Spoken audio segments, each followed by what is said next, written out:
আল্লাহ রাব্বুল আলামিন বললেন, যে ব্যক্তি স্বেচ্ছায় কোনো মুমিনকে হত্যা করবে তার শাস্তি হবে জাহান্নাম। যেই নাই কথা স্মরণ হয়েছে, যুবক খুন করার পরে পালায় যেতে পারে নাই, আল্লাহর ভয়ে ভীত হয়ে ওখানে দাঁড়িয়ে গেলেন। দাঁড়িয়ে গিয়ে চিন্তা করছেন, সর্বনাশ কি হয়ে গেল, আল্লাহ তো রাগ করবেন, জাহান্নাম তো পরে হবে, অন্যায় করে কাউকে হত্যা করলে আল্লাহ রাগ করবেন, অভিসম্পাত করবেন, তার জন্য ভয়াবহ শাস্তি রয়েছে। বিশ্ব নবীজি বললেন, লাযাওয়ালুদ দুনিয়া আহওয়ানু আলাল্লাহি মিন কতলি রাজুলিন মুসলিম।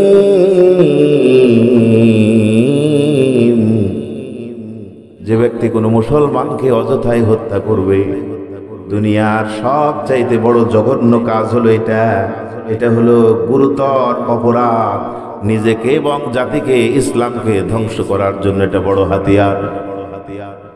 কুরআন হাদিস আমরা জানি না, জানার চেষ্টা করি না, মানি না, মানার চেষ্টা করি না। কারণ হলো আমরা তো অন্য টার্গেটে আছি। দুনিয়ার সফলতা আমরা চাই, দুনিয়ার কাউকে মালিককে চেয়ারকে আমরা খুশি করতে চাই। অন্যায় করে হত্যা করলে আল্লাহর পক্ষ থেকে অভিসম্পদ হয়, আল্লাহ রাগ করেন, জাহান্নাম বরাদ্দ।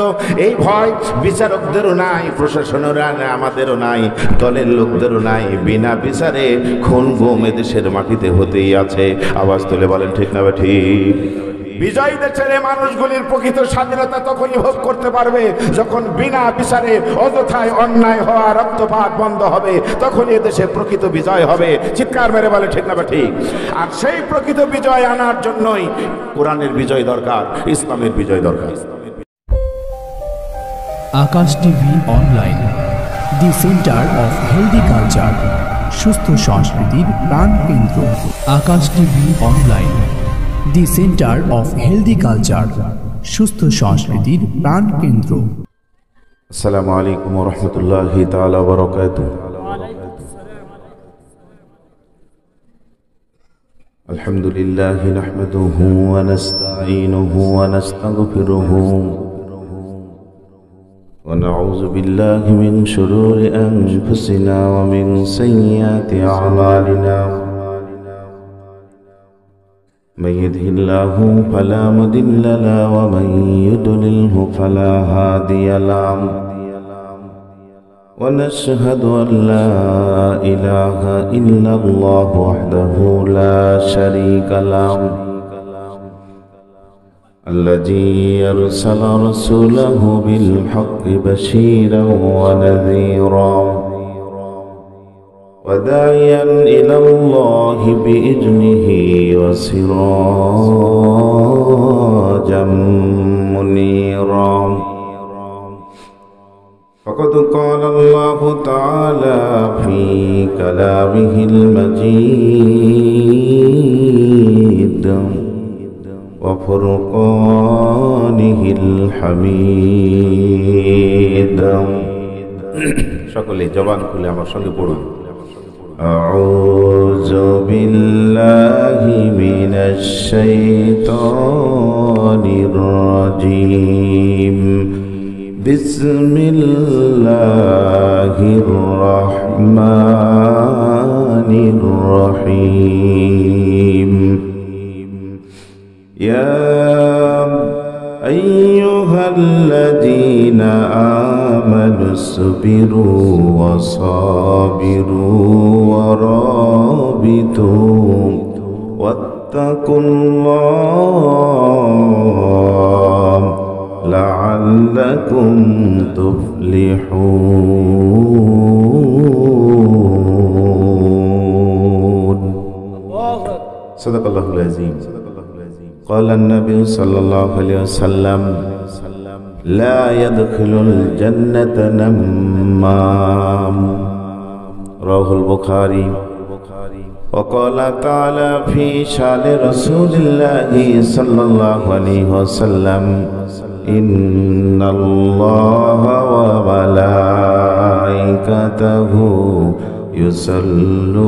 يصلون على النبي يا أيها الذين آمنوا صلوا عليه وسلموا تسليما সবাই আমার সঙ্গে পড়ুন আল্লাহুম্মা সাল্লি আলা মুহাম্মাদ ওয়া আলা আলি মুহাম্মাদ কামা সাল্লাইতা আলা ইব্রাহিম ওয়া আলা আলি ইব্রাহিম ইন্নাকা হামিদুম মাজিদ আল্লাহুম্মা বারিক আলা মুহাম্মাদ ওয়া আলা আলি মুহাম্মাদ كما باركت على إبراهيم وعلى آل إبراهيم إنك حميد مجيد আজকের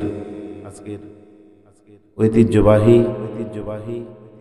গাজীপুর কাপাসিয়ার গুরুত্বপূর্ণ এলাকা রূপ ভূঁইয়া টেক পূর্বপড়া জামে মসজিদের উদ্যোগে আয়োজিত আজকের এই কুরআনুল কারীমের মাহফিলের সম্মানিত বিজ্ঞ সভাপতি সর্বজন শ্রদ্ধেয় ব্যক্তিত্ব বীর মুক্তিযোদ্ধা জনাব আমিরুল ইসলাম সাহেব আজকের অনুষ্ঠানের সম্মানিত প্রধান অতিথি আমেরিকান প্রবাসী এলাকার সুযোগ্য কৃতি সন্তান জনাব মুস্তাফিজুর রহমান রনি উদ্বোধক জনাব মঞ্জুরুল ইসলাম বিশিষ্ট দানবীর এবং কুয়েত প্রবাসী প্রিয় মেহমান জনাব শফিকুল ইসলাম বাংলাদেশ সেনাবাহিনীর অবসরপ্রাপ্ত সার্জেন্ট মাসুম মার্কেটের সম্মানিত প্রতিষ্ঠাতা প্রিয় অতিথি মাসুম সরকার পৃষ্ঠপোষকতায় দুর্গাপুর ইউনিয়ন আওয়ামী লীগ আওয়ামী যুবলীগ সাধারণ সম্পাদক যুবনেতা শহীদুল ইসলাম সম্মানিত ওলামা একরাম বিশেষ মেহমান আমন্ত্রিত অতিথিবৃন্দ আমার পূর্বে যিনি অত্যন্ত গুরুত্বপূর্ণ আলোচনা করে আপনাদের মুগ্ধ করেছেন এলাকার কৃতি সন্তান আমার অত্যন্ত একান্ত প্রিয় বন্ধুবর বিশিষ্ট ইসলামী চিন্তাবিদ হযরত মাওলানা রুহুল আমিন নাঈম সাহেব নাসেরা পশ্চিমপাড়া জামে মসজিদের সম্মানিত খতিব শ্রদ্ধেয় মাওলানা আনোয়ার হোসেন জিহাদি বিজ্ঞ পরিচালক স্টেজের সামনে জানে বাবা বসা জাতির শ্রেষ্ঠ সন্তান হযরত উলামা ইকরাম আইম্মায়ে মাসাজিদ হাফেজি কোরআন বন্ধুগণ কোরআন পাগল তৌহিদি জনতা পর্দার অন্তরালের আমার প্রিয় মা এবং বোনেরা মাইকের মাধ্যমে কাছে দূরে যিনি যেখান থেকে শুনছেন এবং বিশ্ব জুড়ে শুনবেন আমি সকলকে এই সশ্রদ্ধ সালাম পেশ করছি আসসালামু আলাইকুম ওয়া রাহমাতুল্লাহি ওয়া বারাকাতুহু মহান আল্লাহ সুবহানাহু ওয়া তাআলার দরবারে মস্তক অবনত কণ্ঠে তাসবিহ পড়ছি যে আল্লাহ পাক অত্যন্ত মেহেরবানি করেন অনেকগুলি মানুষের মধ্য থেকে বাছর করে দুনিয়ার জান্নাতের বাগানে বসে প্রকৃত জান্নাতে যাওয়ার পাথেয় সংগ্রহ করার জন্য কবুল করেছেন সেই দয়াময় আল্লাহ সুবহানাহু ওয়া তাআলার দেওয়া কণ্ঠ দিয়ে কৃপণতা পরিহার করে আওয়াজ তুলে শুকরিয়া আদায় করছি জবান খুলে পড়ে নিন তো আলহামদুলিল্লাহ লাখো কোটি দরুদ তাসলিম বিশ্ব মানবতার মুক্তির দূত সর্বকালের সর্বযুগের সর্বশ্রেষ্ঠ মহামানব নবিকুল শিরোমণি দুই জাহানের মধ্যমণি নির্যাতিত নিপীড়িত মানবতার একমাত্র পরম বন্ধু যার দেখানো আদর্শকে নিজের জীবনের চলার পথ এবং পাথেয় হিসেবে মেনে নিতে পারলে দুনিয়ায় শান্তি এবং পরকালের মুক্তি নিশ্চিত গ্যারান্টিযুক্ত নির্ভেজাল পথের সংগ্রামী নেতা স্মরণীয় বরণীয় গ্রহণীয় অনুসরণীয় অনুকরণীয় একক লিডার নবী মুহাম্মদুর রাসূলুল্লাহ সাল্লাল্লাহু আলাইহি সাল্লামের প্রতি মহব্বতের সাথে আরেকবার পড়ুন না সাল্লাল্লাহু আলাইহি সাল্লাম। কেমন আছেন আপনারা? বিশ্বনবীজি বলেছেন মানুষগুলি সুখে দুঃখে সুস্থ অসুস্থ সরকারি দল বিরোধী দল সচ্ছল অসচ্ছল শিশু কিশোর যুবক বৃদ্ধ নর নারী যিনি যখন যে অবস্থায় আছেন ওই অবস্থায় আল্লাহ পাকের শুকরিয়া আদায় করতে পারলে রব্বুল আলামিন ওই শুকরগুজারি বান্দা বান্দীদের জন্য চিন্তা চেতনা কর্ম হায়াত সম্মান রিজিক সবগুলি বরকতময় করে দেন। সুবহানাল্লাহ। আমরা আমাদের ব্যক্তি আমাদের পরিবার আমাদের সমাজ আমাদের রাষ্ট্র আজকের মাহফিলের বরকত প্রাপ্তির আশায় শুরুতেই আমরা আল্লাহ পাকের শেখানো ভাষায় শুকরিয়া আদায় করছি মধুর সুরে সকলে পড়ুন আলহামদুলিল্লাহি রাব্বিল আলামিন।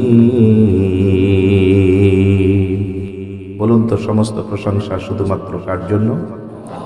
আরেকটু আওয়াজ তুলে বলতে হবে কার জন্য? কেন? আল্লাহ পাকের জন্য। সমস্ত প্রশংসা আল্লাহর জন্য। কেন করবেন? কোরআন দিয়ে কথা শুনুন, যা হবে প্রত্যেকটি কথা কোরআন দিয়ে হবে। রাজি আছেন তো শুনতে ইনশাআল্লাহ? আল্লাহ রাব্বুল আলামিন বললেন, আলহামদুলিল্লাহিল্লাযী আনজালা আলা আবদিহিল কিতাবা ওয়া লাম ইয়াজআল লাহু ইওয়াজা। সমস্ত প্রশংসা সে আল্লাহ পাকের জন্য। আনজালা আলা আবদিহিল কিতাব, যিনি কিতাব নাযিল করেছেন, এর মাধ্যমে ইহদিনাস সিরাতাল মুস্তাকিমের সুন্দর পথ দেখিয়েছেন, যে পথের ভিতরে ওয়ালাম ইয়াজআল লাহু ইওয়াজা, কোনো ধরনের বক্রতা নেই। বাংলাদেশের রাস্তাগুলি দেখুন, কোথাও আঁকা, কোথাও বাঁকা, কোথাও উঁচু, কোথাও নিচু, কোথাও যানজট, কোথাও অ্যাক্সিডেন্ট লেগেই আছে। কোথাও নতুন সংস্কার হচ্ছে, তৈরি হচ্ছে, আবার ভেঙে যাচ্ছে, আবার কাটছেন, আবার খুঁড়ছেন, কোথাও উপরে, কোথাও নিচে। অসুবিধা যাচ্ছে না, আরো দিন দিন বৃদ্ধি পাচ্ছে। ফলে কাঙ্ক্ষিত লক্ষ্যে যথা সময়ে সুন্দরভাবে আমরা পৌঁছতে পারছি না। আল্লাহ বললেন, বান্দা বান্দী শোনো, এমন একটা সুন্দর পথ রচনা করে দিলাম, ওয়ালাম ইয়াজআল লাহু ইওয়াজা, যে পথে কোনো বক্রতা নেই, কোনো দুর্বলতা নেই, উঁচু নাই, নিচু নাই। ও আমার বান্দা বান্দি, একবার যদি পথের পথিক হতে পারো, তোমার গন্তব্যস্থল কোনো ধরনের ব্যারিকেড ছাড়াই সরাসরি জান্নাত। মহব্বতের সাথে একটু বলবেন না সুবহানাল্লাহ? সম্মানিত ভাইরা আমার, কেমন সেই পথ? আলিফ লাম রা, কিতাবুন আনজালনাহু ইলাইকা লিতুখরিজান নাস মিনাজ যুলুমাতি ইলান নূর। কানটা লাগান, হৃদয় মন আমলের নিয়ত নিয়ে একসঙ্গে শুনুন। কলিজা সিক্ত হয়ে রবের সিজদায় পড়ে যাবেন, শুকরিয়া আদায় করার জন্য তৈরি হবেন। বিইজনি রাব্বিহিম ইলা সিরাতিল আজিজিল হামিদ।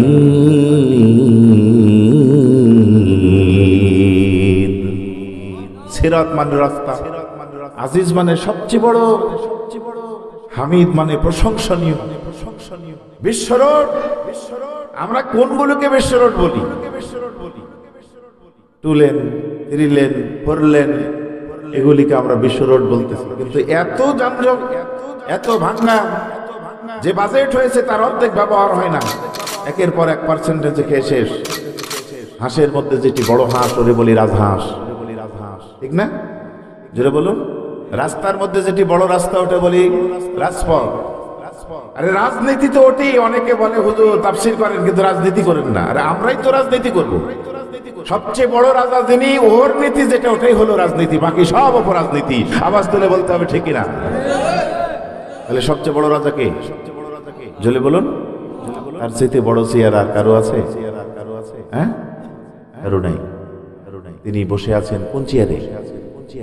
فتعالى الله الملك الحق لا إله إلا هو رب العرش الكريم। বলুন তো, আরশ আজিমের চেয়ারের মালিক কে? ওই চেয়ারের চাইতে বড় চেয়ার কি আর কারো আছে? সুতরাং ওই চেয়ার যিনি, তিনি বড় রাজা। আর তার নীতি যেটা, এটাই হলো সত্যিকারের রাজনীতি। আর রাজনীতি ইসলাম আলারা, আল্লাহ আলারা, রসুল আলারা, তাকওয়াবানেরাই করবে। বাকি যেগুলি নীতি করছেন এগুলি সব অপরাজনীতি। জাতির কল্যাণ হয় না, একের পর এক শুধু অশান্তি আর প্রবলেম লেগেই আছে। আওয়াজ তুলে বলতে হবে, ঠিক না বেঠিক? সম্মানিত বন্ধুগণ আমার, এমন একটা কিতাব থেকে আলোচনা করব। বলেন তো, ডান দিকের ভাইরা কিতাব পড়লে লাভ আছে না নাই? বাম দিকের ভাইরা বলেন শুনলে লাভ আছে না নাই? পিছনের ভাইরা আওয়াজ তুলে বলেন এটা পড়ালে লাভ আছে না নাই? তাহলে পড়লেও লাভ, পড়ালেও লাভ, শুনলেও লাভ, শোনালেও লাভ, শিক্ষা করলেও লাভ, শিক্ষাদানের ব্যবস্থা করালেও লাভ। জীবিত থেকে পড়লেও লাভ, মরার পরে দোয়ার জন্য পড়লেও, জোরে বলুন, এত লাভ সবাই জানেন, কিন্তু কানটা লাগান, কিন্তুর কথা আল্লাহ রাব্বুল আলামিন বলে দিলেন, আলিফ লাম মিম রা তিলকা আয়াতুল কিতাব ওয়াল্লাযী উনজিলা ইলাইকা মির রাব্বিকাল হক ওয়ালাকিন্না আকসারান নাস লা ইউমিনুন। এত বরকতময় কিতাব, এত শ্রেষ্ঠ কিতাব, আল্লাযী উনজিলা ইলাইকা মির রাব্বিকাল হক, এটা ভারতে নাজিল হওয়া তথাকথিত ফজিলতের কিতাব নয়।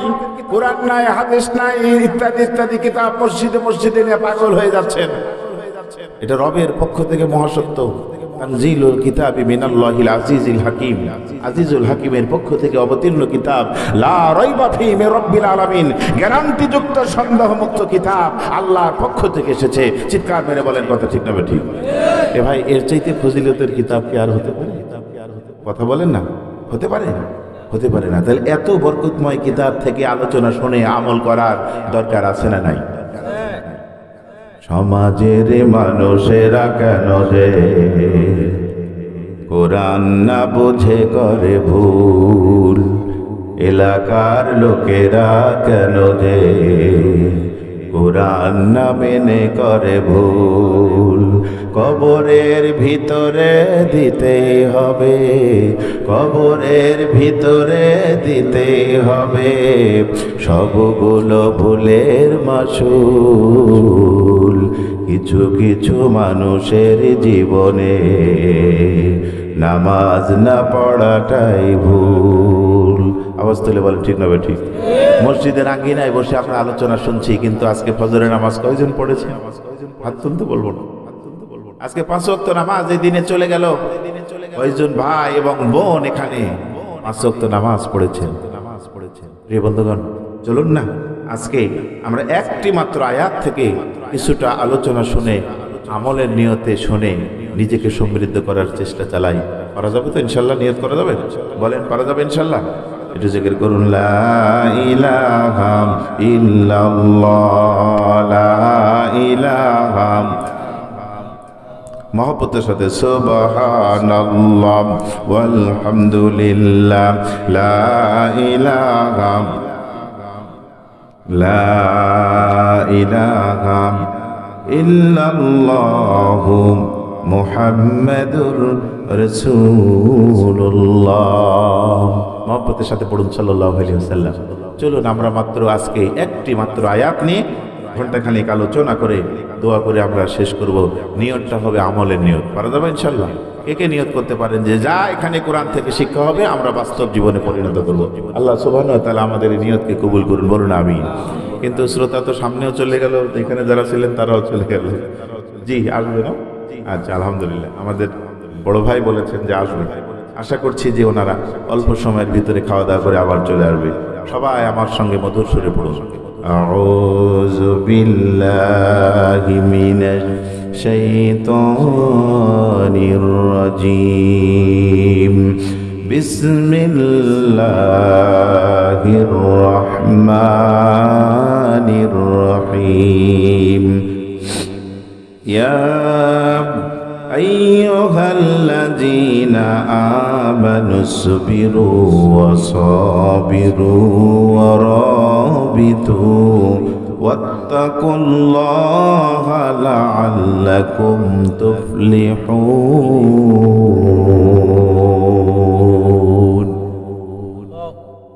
আজকে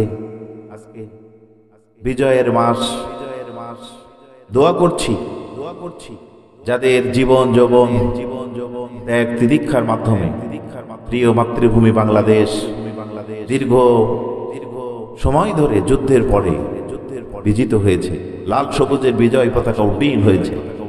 আল্লাহ সুবহানাহু ওয়া তাআলা সেই প্রকৃত বীর মুক্তিযোদ্ধা যারা দুনিয়া ছেড়ে চলে গেছেন তাদেরকে শাহাদতের মর্যাদা দান করুন।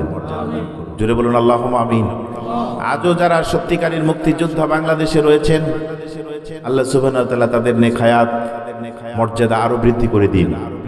সবাই মিলে জুড়ে দোয়া করুন, বলুন আল্লাহুম্মা আমিন। বন্ধুরা আমার, আমরা জীবনে সবাই সফল কাম হতে চাই, সবাই শ্রেষ্ঠ হতে চাই, সবাই উন্নত জীবন লাভ করতে চাই। আকাঙ্ক্ষা সবচেয়ে সেরা। কথা বলতে হবে, ঠিক না ঠিক? কিন্তু আপনার আমার আকাঙ্ক্ষা প্রকৃত সফলতার জন্য আছে কি? কিভাবে সফলতা হওয়া যায়? সফলতার প্রান্ত সীমায় উত্তীর্ণ হওয়া যায়।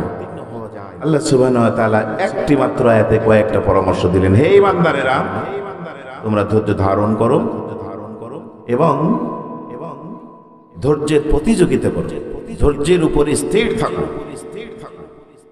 ওয়ারাবিতু, যুদ্ধের জন্য প্রস্তুত থাকো। ওয়াত্তাকুল্লাহ, আল্লাহকে শুধু ভয় করো, কাউকে নয়। লাআল্লাকুম তুফলিহুন, আশা করা যায় তোমরা সফল কাম হতে পারবে। সুবহানাল্লাহ। সূরা আলে ইমরান, কুরআনুল কারীমের দ্বিতীয় বৃহত্তম সূরা, 3 নম্বর সূরা। ইমরানের পরিবারের নামের আলে ইমরান। এখানে সর্বশেষ 200 আয়াত বিশিষ্ট সূরা, 200 নম্বর আয়াত আমি তেলাওয়াত করেছি।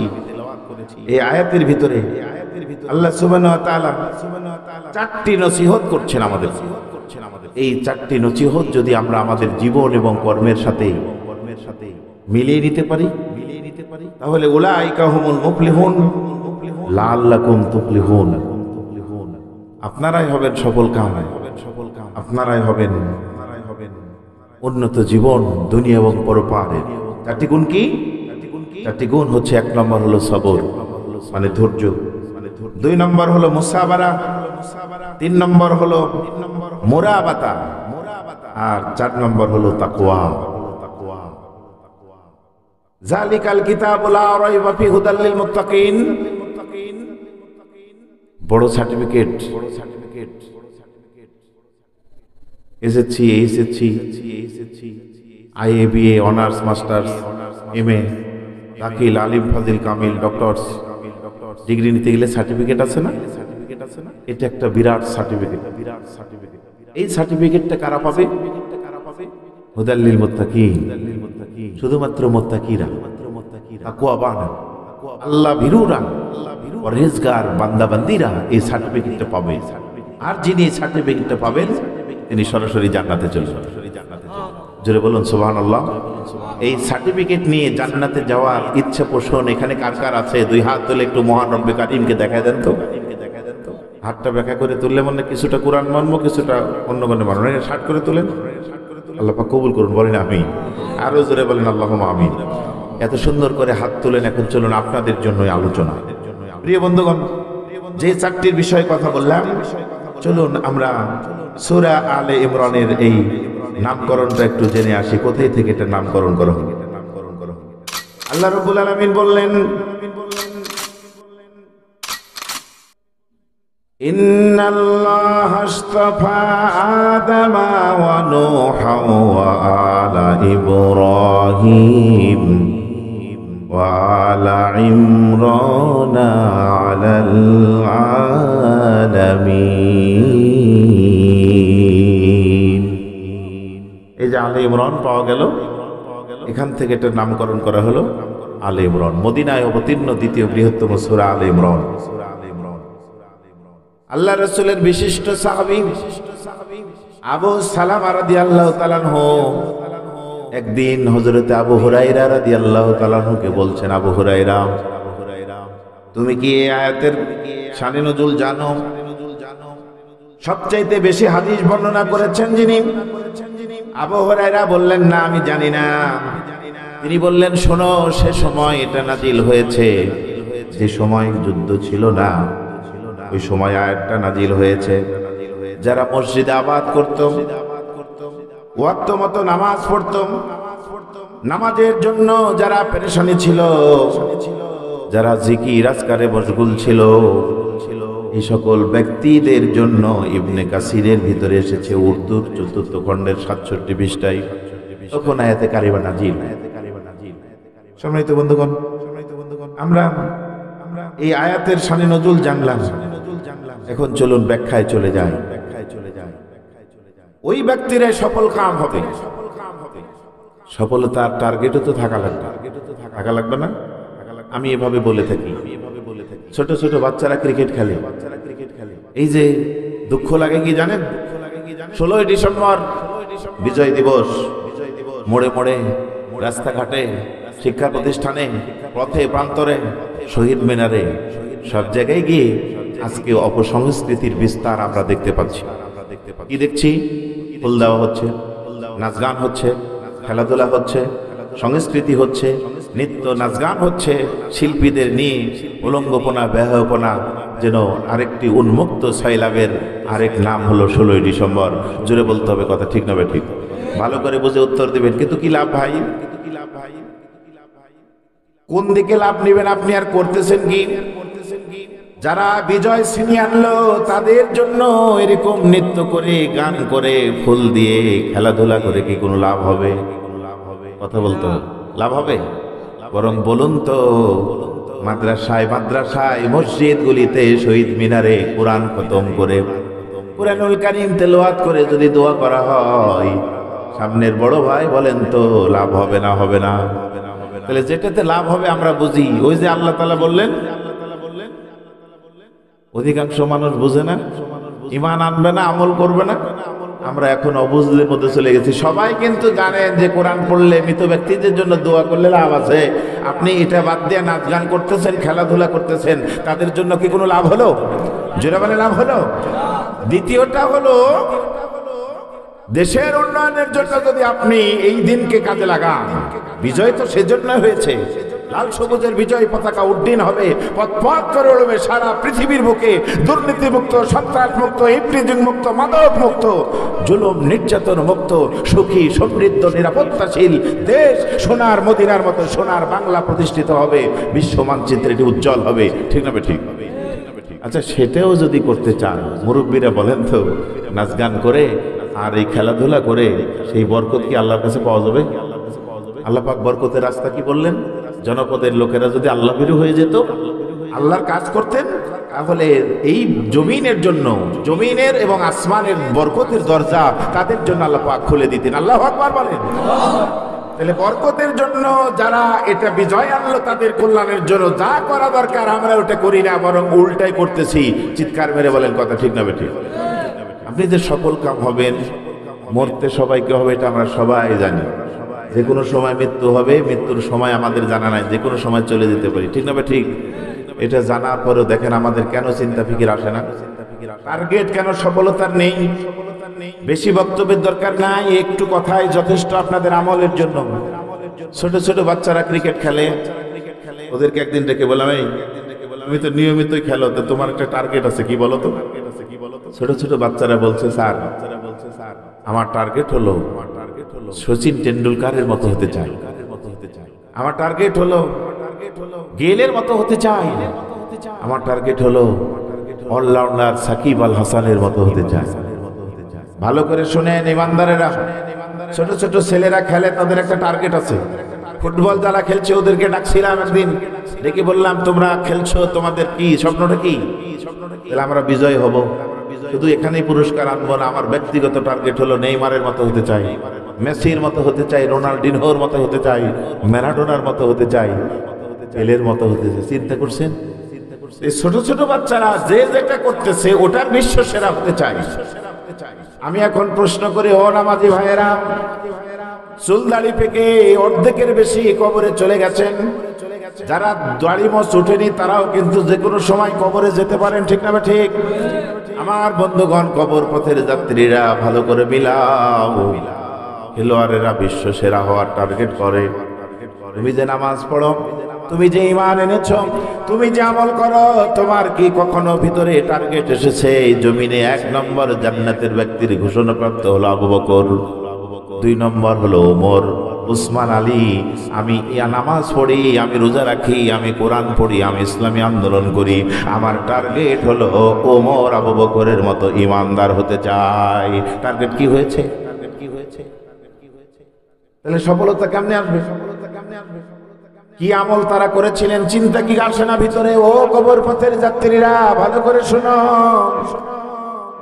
কেমন আমল করেছিলেন আবু বকর, কেমন আমল করেছিলেন ওমর, কেমন আমল করেছিলেন সাহাবারা, যে আমল করার কারণে দুনিয়াতে জান্নাতের সার্টিফিকেট পেয়েছেন।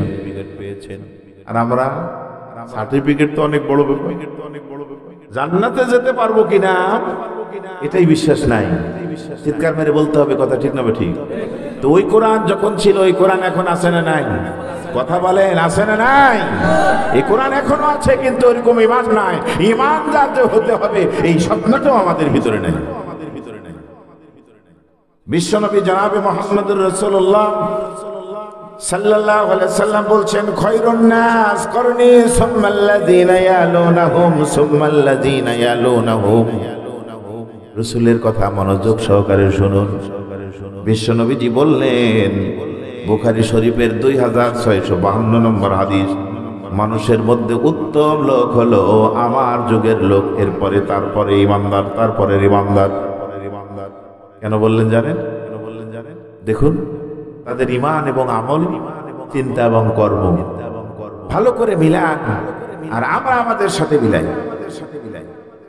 ওই সময়ের একজন যুবকের কথা বলি আপনাদের সামনে। বিশ্বনবী জনাবে মুহাম্মদুর রাসূলুল্লাহ সাল্লাল্লাহু আলাইহি সাল্লামের যুবক সাহাবী মক্কাতুল মুকাররমা থেকে অনেক দূরে মদিনা ব্যবসার জন্য মদিনার উদ্দেশ্যে রওনা দিয়েছেন। চলছেন চলছেন, প্লেন ছিল না, ট্রেন ছিল না, চেয়ার কোচ ছিল না, প্রাইভেট কার ছিল না। ওই সময়ের বাহন ছিল উট এবং ঘোড়া, অথবা পায়ে হেঁটে যেতেন। আল্লাহ রাসূলের যুবক সাহাবী মক্কাতুল মুকাররমা থেকে হযরত ওমর রাদিয়াল্লাহু তাআলার সময় ঘোড়ার পিঠে উঠে ব্যবসার জন্য মদিনা অভিমুখে রওনা দিয়েছেন। প্রায় 280 কিলোমিটার পথ অতিক্রম করলেন, মানে প্রায় অর্ধেক পেরিয়ে যাচ্ছেন সামনের দিকে। ক্লান্ত হয়ে গেলেন, পরিশ্রান্ত হয়েছেন, বাহন ঘোড়াটাও ক্লান্ত, নিজেও ক্লান্ত। একটু রেস্ট করার জন্য থেমে গেলেন। ঘোড়ার পিঠ থেকে নেমে যুবক সাহাবী একটু রেস্ট করছেন, শরীরটা ক্লান্ত, চোখটা বন্ধ করে ঝিমাচ্ছেন। এমন টাইমে ঘোড়া পিপাসার ক্ষুধার ছটফট করতে ডানে দিকে তাকিয়ে দেখে একটা বাগান দেখা যায়, সবুজ বাগান। ঘোড়াটা একাই রেখেছেন, এই না বেঁধে রাখা ঘোড়াটা বাগানে ঢুকে গেল। বাগানে ঢুকে বাগানের জিনিসপাতি, গাছগাছালিগুলি খেতে শুরু করেছে। বাগানের মালিক এই দৃশ্য দেখে বিরাট একটা পাথর ঘোড়াকে ছুঁড়ে মারল। পাথরটা ঘোড়ার মাথার এমন একটা জায়গায় লেগেছে, লাগার কারণে একটা পাথরের আঘাতে ঘোড়া ওখানে ওই ক্ষেতের ভিতরে পড়ে মৃত্যুবরণ করেছে। যুবক সাহাবী এটা দেখার পরে তার মাথায় রক্ত উঠে গেছে। যুবক মানুষ গরম হয়ে গেছে, কে মারলো আমার উটকে, আমার ঘোড়াকে কে মেরেছে? ওই আবাদের মালিক সেখানে দাঁড়িয়েছিল, আমি মেরেছি।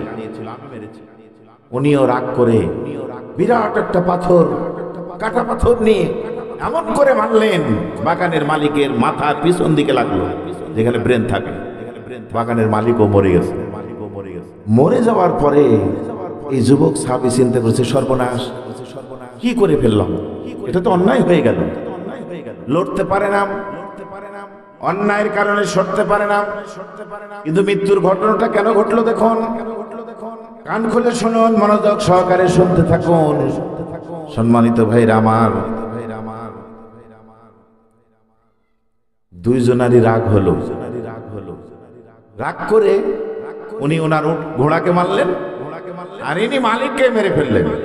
কিসের কারণে বলেন তো? জোরে বলুন। রাগের কারণে। রেগে গেছেন তো, হেরে গেছে। রাগ আপনার আমার জন্য হারাম করেছেন আল্লাহ সুবহানাহু ওয়া তাআলা, বলে দিয়েছেন বিশ্বনবী মুহাম্মদুর রাসূলুল্লাহ, জোরে বলুন, সাল্লাল্লাহু আলাইহি ওয়াসাল্লাম। কি করতে বলেছেন? এই আয়াতে বলেছেন, ঈমানদারেরা তোমরা ধৈর্য ধরো। মনে আছে আপনাদের আয়াতটা? ইয়া আইয়ুহাল্লাযীনা আমানুসবিরু সাবিরু, ধৈর্য ধরো, ধৈর্যের প্রতিযোগিতা করো, ধৈর্যের উপর ইস্তেকামাত করো। ঘোষণা কার? শুনতে থাকুন, কলিজাটা সিক্ত হয়ে যাবে। সেই সময়ের একজন কোরআন আলা লোকের চিন্তা ফিকির কেমন, আর আমাদের চিন্তা ফিকির কেমন? বন্ধুরা আমার, বিশ্বনবী জনাবি মুহাম্মদুর রাসূলুল্লাহ সাল্লাল্লাহু আলাইহি সাল্লাম বলে দিলেন, শোনো, এই যে রাগ করে যে কাজটা করেছো এটা হলো হারাম। আর হারাম কাজটা যদি করা হয় তাহলে ক্ষতি কি কি একটু একটু করে শুনতে থাকুন।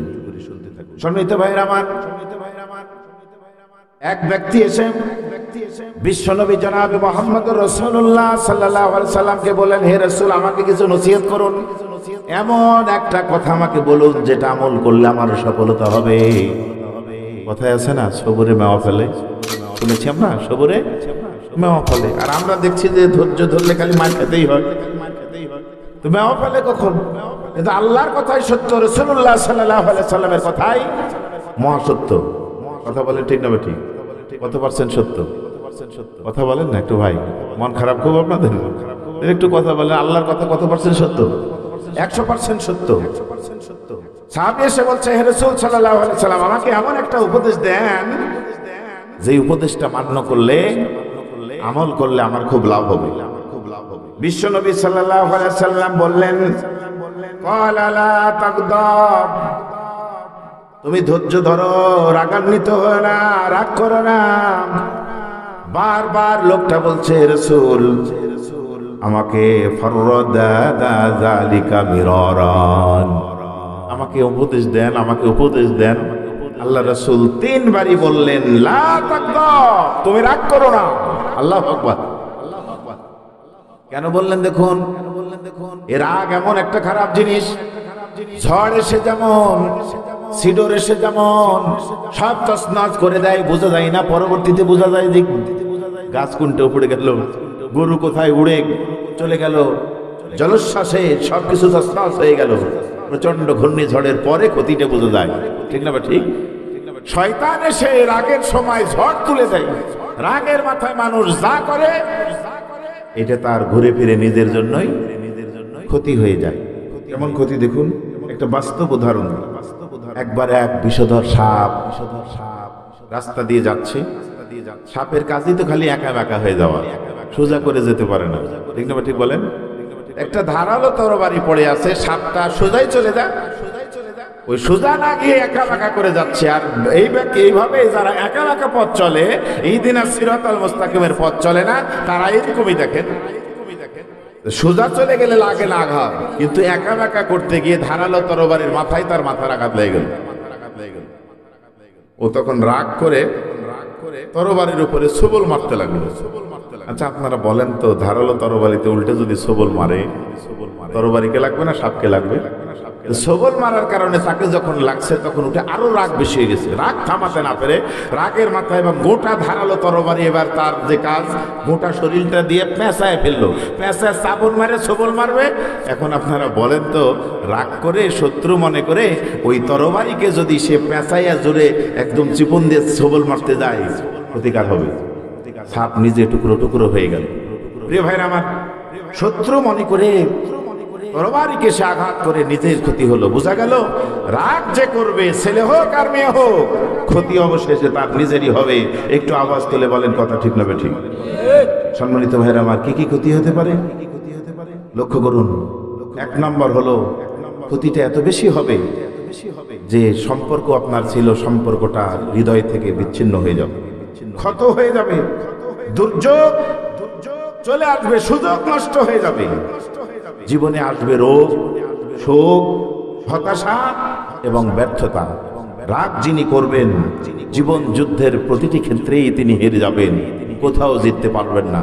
কারণ রাগের মাথায় নিজে প্রশাসন দিয়ে আরো কিছু করে আপনি অ্যাকশন নেবেন, উল্টা দেখবেন রেজাল্ট নিজেরই ক্ষতি হয়ে বসে আছে। চিৎকার মেরে বলেন, কথা ঠিক না ঠিক? রাগ করা হলো শয়তানের কাজ, আর শয়তানের কাজ করবে সে বড় জুলুম করবে। আর পৃথিবীতে বড় জুলুমবাজের ইতিহাস হলো যে অত্যাচারী হয়েছে, সীমা লঙ্ঘন করেছে। একজনের নাম বলি, মিস্টার নমরুদ। কি বললাম? কথা বলেন না ভাই? নমরুদ এত বড় পালোয়ান, এত বড় যোদ্ধা, এত বড় শাসক, এত বড় ক্ষমতাসীন আর কেউ ছিল না, পৃথিবীতে আর কেউ আসবে না। কিন্তু দেখেন, নমরুদ যখন সীমা লঙ্ঘন করলো, নমরুদকে মারার জন্য বিরোধী দল লাগে নাই। চিৎকার মেরে বলেন ঠিক না ঠিক? নিজের জুতা বহন করা চাকরের হাতে মার খাইতে খাইতে দুনিয়া থেকে লাঞ্ছিত, বঞ্চিত, অপমানিত হয়েছে। আর একটু জোরে কথা বলতে হবে, কথা সত্য না মিথ্যা? সম্মানিত ভাইরা আমার, এবার আল্লাহর কথা যে সত্য, কোরআন দিয়ে মিলান। কুরআনুল কারীম আপনাকে আমাকে কি জানিয়ে দিচ্ছে সুন্দর করে? ওয়ালান তারদা আনকাল ইয়াহুদু ওয়ালান নাসারা হাত্তা তাত্তাবিয়া মিল্লাতাহুম কুল ইন্না হুদাল্লাহি হুয়াল হুদা ওয়ালা ইন ইত্তাবা'তা আহওয়াআহুম বা'দাল্লাযী জাআকা মিনাল ইলম মা লাকা মিনাল্লাহি মিন ওয়ালিয়্যিন ওয়ালা নাসির। দেখুন কোরআনের কথা কত মহাসত্য, কিভাবে জীবনের সাথে মিলে যাচ্ছে। আল্লাহ তাআলা বললেন, তোমরা ইহুদি নাসারাদেরকে খুশি করার জন্য যা খুশি তাই করছো।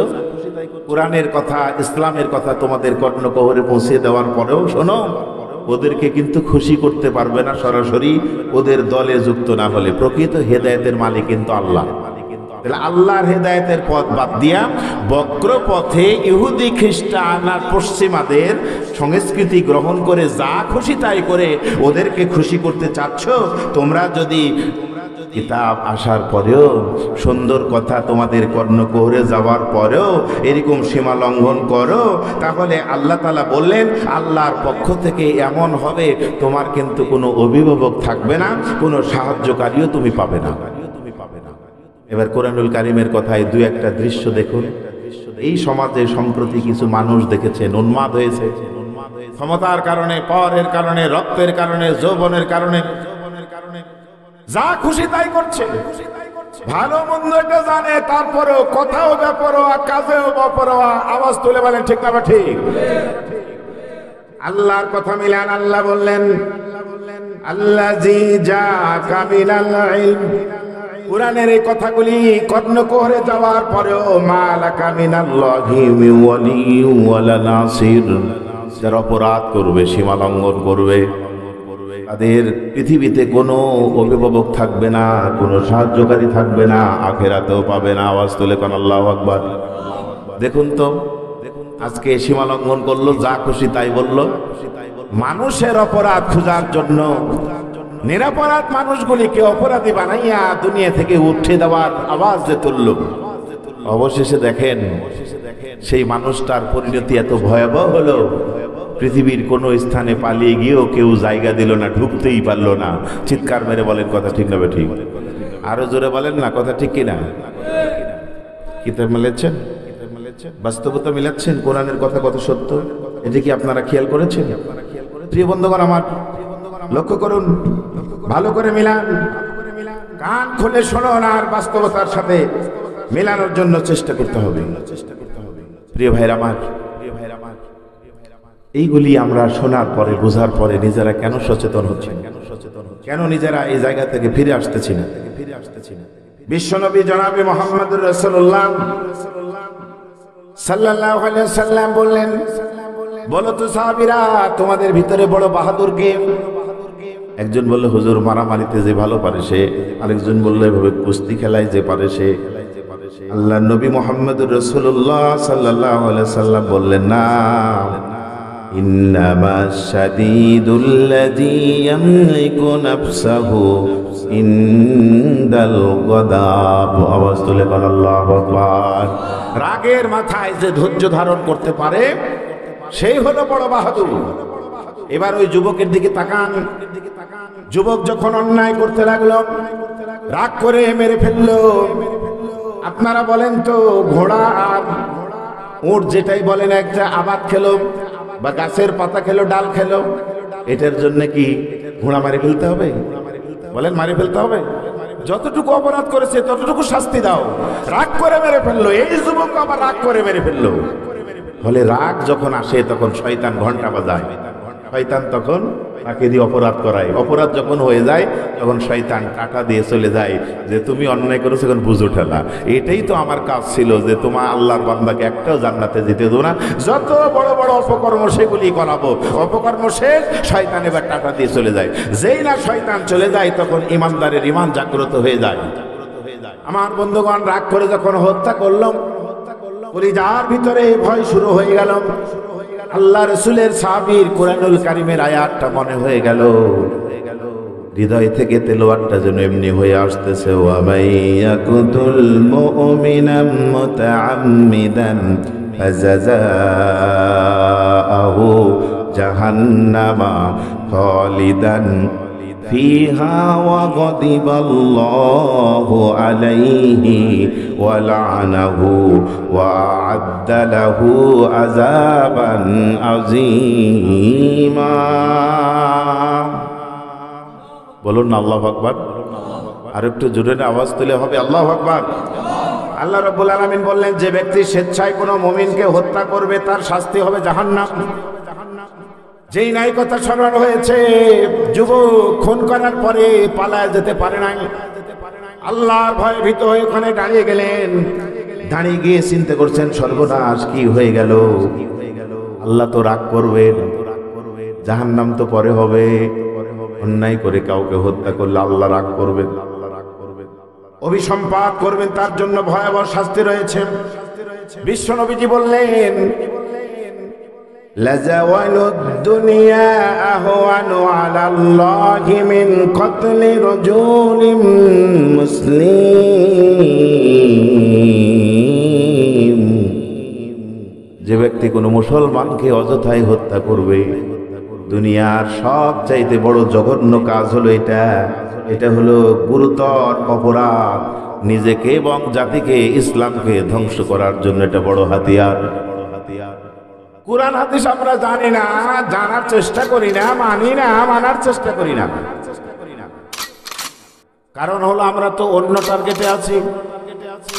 দুনিয়ার সফলতা আমরা চাই, দুনিয়ার কাউকে, মালিককে, শেয়ারকে আমরা খুশি করতে চাই।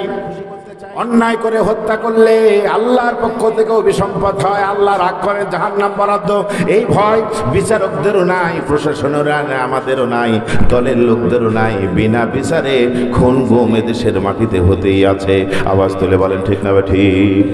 বিজয়ী দেশের মানুষগুলির প্রকৃত স্বাধীনতা তখনই ভোগ করতে পারবে যখন বিনা বিচারে অযথায় অন্যায় হওয়া, রক্তপাত বন্ধ হবে, তখনই এদেশে প্রকৃত বিজয় হবে। চিৎকার মেরে বলে ঠিক না ঠিক? আর সেই প্রকৃত বিজয় আনার জন্যই কোরআনের বিজয় দরকার, ইসলামের বিজয় দরকার। আপনাদের আওয়াজ নাই, এখান থেকে আওয়াজ হবে কি করে? একটু তো সহযোগিতা করতে হবে। এমন করে চুপ করে বসে মানে দুনিয়ার সব ঠান্ডা লেগেছে, ছেড়ে দিলে মনে হয় তাড়াতাড়ি বসে। একটু জিকির করেন, সুবহানাল্লাহ ওয়ালহামদুলিল্লাহ লা ইলাহা। মহব্বতের সাথে বলেন, সুবহানাল্লাহ ওয়ালহামদুলিল্লাহ লা ইলাহা ইল্লাল্লাহ। আরো জোরে, সুবহানাল্লাহ ওয়ালহামদুলিল্লাহ লা ইলাহা ইল্লাল্লাহ। প্রাণ খুলে হবে, সুবহানাল্লাহ ওয়ালহামদুলিল্লাহ লা ইলাহা। মহব্বতের সাথে জোরে সুরে বলুন, সুবহানাল্লাহ।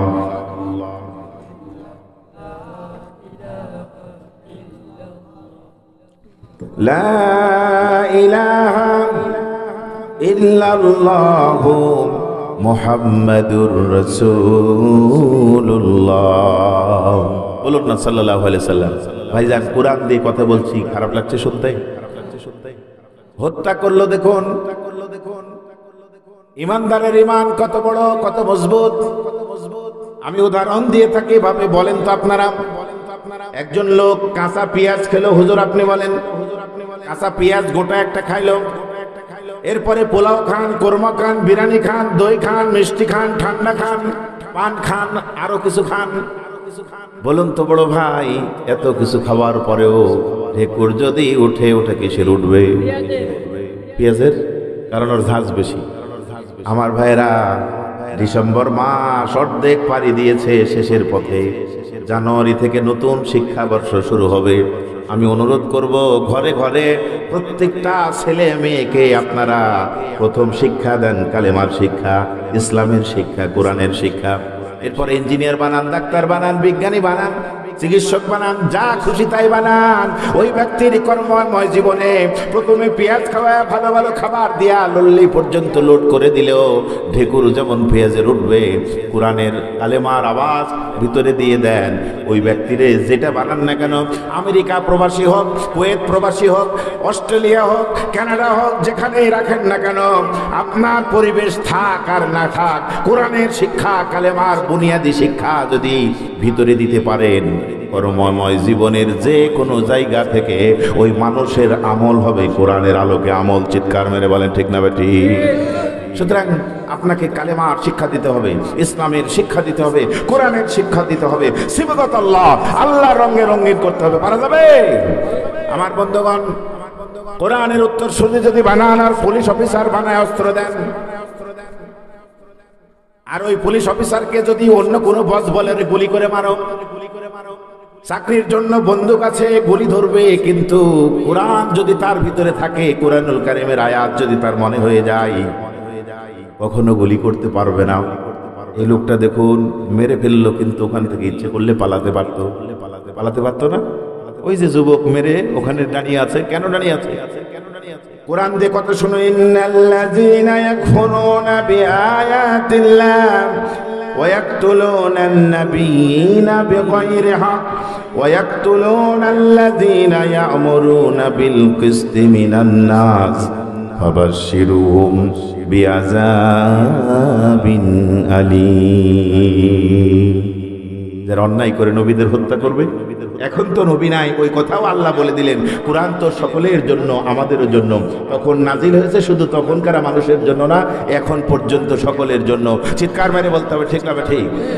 আল্লাহ বললেন, যারা ইনসাফ কায়েম করতে চায়, ন্যায় বিচার প্রতিষ্ঠা করতে চায়, এদেরকেও যারা অন্যায় করে হত্যা করবে, ফাবাশশিরহুম বিআযাবিন আলীম, হে রাসূল আপনি ওদেরকে কঠিন যন্ত্রণাদায়ক শাস্তির মেসেজ দিয়ে দেন।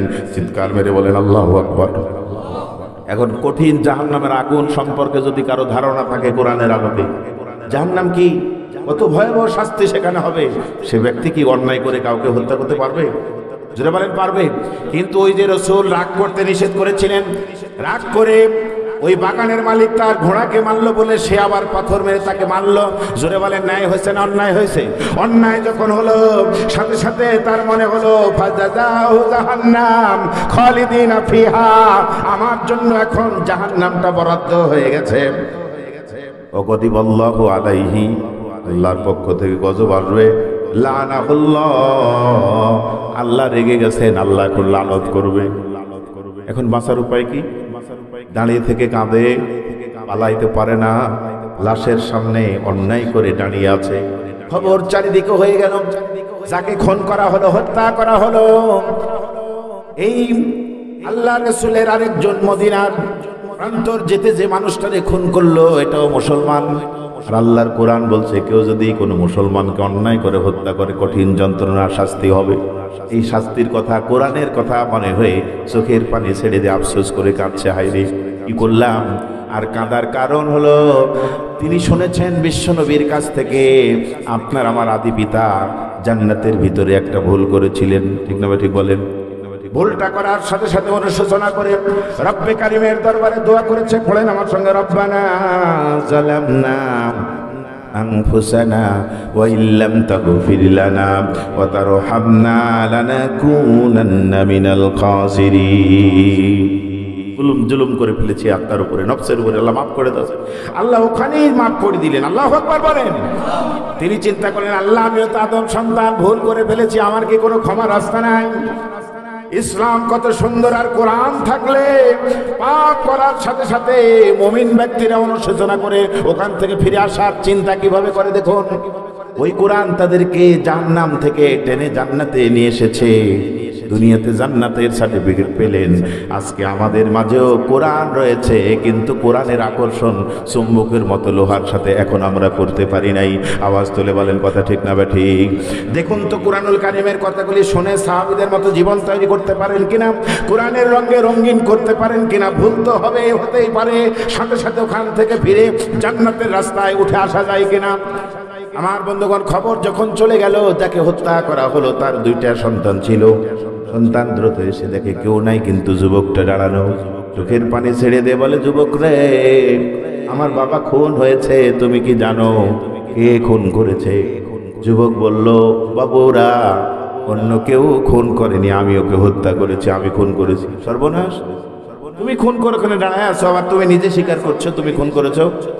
তোমাকে তো ভালো মানুষই মনে হচ্ছে, তাহলে আমার বাবাকে খুন করলে কেন? ও বললো যে দেখো, আসলে খুন করার নিয়তে আমি মারি নাই, আমার ঘোড়াটা মেরেছে, রাগে আমি পাথর মেরেছি, কিন্তু পাথরটা আজাগায় লেগে গেছে, ব্রেনে লাগার কারণে তোমার বাবা মারা গেছে, আমি তো ভয়ে এখানে দাঁড়িয়ে আছি। চলো ওমরের দরবারে। ওই সময় ছিল হযরত ওমর রাদিয়াল্লাহু তাআলা আনহুর শাসন ক্ষমতা।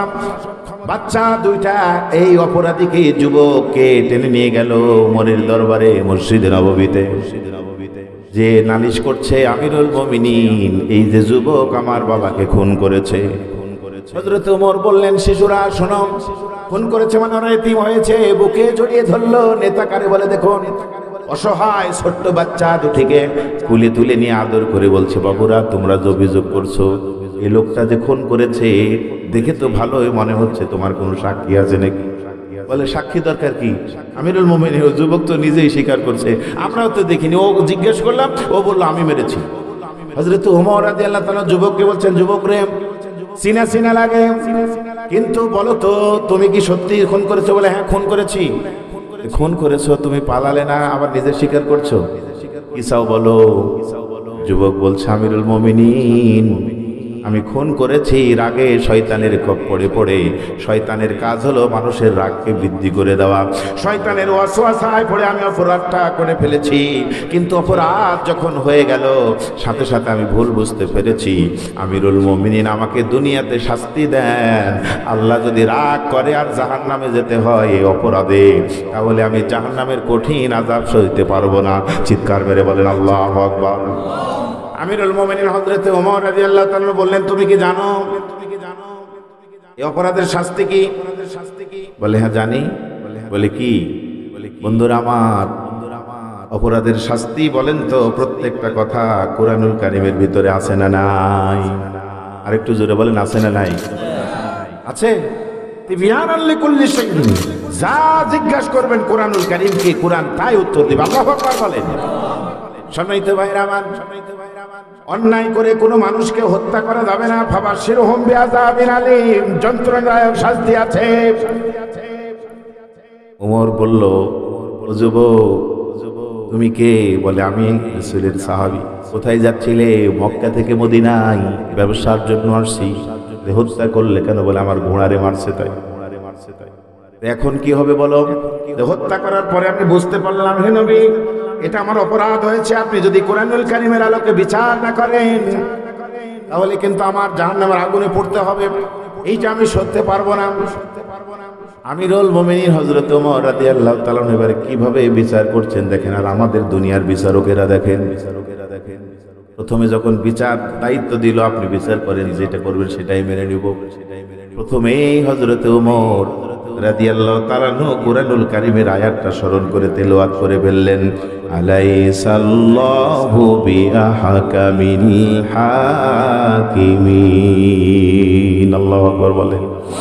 আরেকটু জোরে বলুন, আল্লাহু আকবার। সবচেয়ে বিচারকের বড় বিচারক কে? দুনিয়ার বড় বিচারক ওমর রাদিয়াল্লাহু তাআলা আনহু, তিনি সবচেয়ে শ্রেষ্ঠ বিচারকের কথা স্মরণ করলেন। আপনারাই বলেন তো, বিচার যিনি করবেন, এই বিচারকের মাথায় যদি আকামুল হাকিমিন মানে সেরা বিচারকের ভয় মাথায় ঢুকে যায়, ওই বিচারকের দ্বারা কি আর অন্যায় হতে পারে?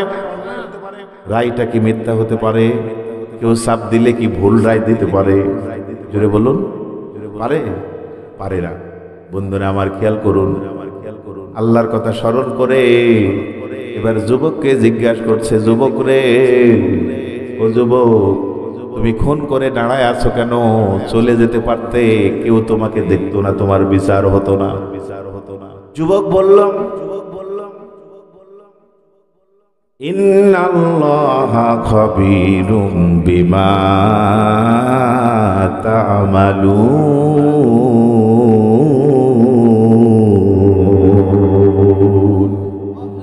আল্লাহু আকবার বলবেন না? নিশ্চয় আল্লাহ তিনি আমিরুল মুমিনিন সত্যি বলেছেন, আমি যদি পালিয়ে যেতাম এই সন্তানেরও দেখা পেত না, দুনিয়ার কেউ জানতো না আমি খুন করেছি। কিন্তু নিশ্চয় আল্লাহ তিনি যিনি সকল খবর জানেন। আল্লাহু আকবার বলবেন না? যিনি গোপন জানেন, প্রকাশ্য জানেন, রাতে জানেন, অন্ধকারে জানেন। আওয়াজ তুলে বলেন তো, কথাগুলি তিনি জানেন না? জানেন না? ভাইরা, পার্থক্যগুলি দেখুন, মিলান দুনিয়ার বিচারক আর আল্লাহ পাকের বিচারক। কোরআনের ভয়, আল্লাহর ভয় ভিতরে থাকলে কিভাবে সফল কাম হওয়া যায়। দুনিয়ার বিচারকেরা বিচার ফাইসালা করে কিভাবে? একজন অভিযোগ করলো, এই অভিযোগের বিচার তিনি করার জন্য সাক্ষীদের ডাকেন। সাক্ষীরা সত্য সাক্ষী দেয় না মিথ্যা সাক্ষী দেয়, এটা কিন্তু বিচারক চেয়ারে বসে জানেন না। জানতে পারেন? মিথ্যা কথা শুনে কেউ টাকার লোভে, কেউ ক্ষমতার ভয়ে, কেউ ইচ্ছা করে। কিছু কিছু অ্যাডভোকেট জানেন যে আমার মক্কেল অপরাধী, তারপরেও টাকার কারণে তার পক্ষ নিয়ে মিথ্যা করে দিয়ে জিতে দেয়। জোরে বলেন আছে না নাই? কিন্তু কোরআন যদি ভিতরে থাকে তাহলে কি হয় দেখুন। শ্রেষ্ঠত্ব কারে বলেন? আল্লাহ ভয় থাকলে সফলতার প্রান্ত সীমায় বিপদে পড়ার পরেও কেমনে হওয়া যায়। ওলামায়ে কেরামদের জন্য বেশি খোরাক আছে। আল্লাহ রব্বুল আলামিন বললেন, শোনো রে দুনিয়ার বিচারকেরা, তোমরা কিন্তু জানো না ঘটনা কি ঘটেছিলেন। সাক্ষীরা সত্য দিল না মিথ্যা দিল এটাও জানো না। জেরা করার পরে তুমি একটা সিদ্ধান্ত মতো রায় দিয়ে দাও। কিন্তু আকামুল হাকিমিন, শ্রেষ্ঠ বিচারক তিনি, যিনি সব কিছু জানেন, সকল খবর জানেন, অন্তরের খবর জানেন। খবীরুম বিমা তা'মালুন, যত জন্ম থেকে মৃত্যু পর্যন্ত যা করেছেন অপরাধ, শুধু অপরাধ হওয়ার পরে আমরা দেখি ওই মালিক, ওই বিচারক, আমরা সবাই আসামির মতো তার কাঠগড়ায় যাব ওই বিচারকের কাছে। আল্লাহ রাব্বুল আলামিন কোরআনে বললেন, কুল ইন তুকুফুম মা ফি সুদুরিকুম আও তুবদুহু ইয়ালামুল্লাহ ওয়া ইয়ালামু মা ফিস সামাওয়াতি ওয়া মা ফিল আরদ ওয়াল্লাহু আলা কুল্লি শাইইন কাদির।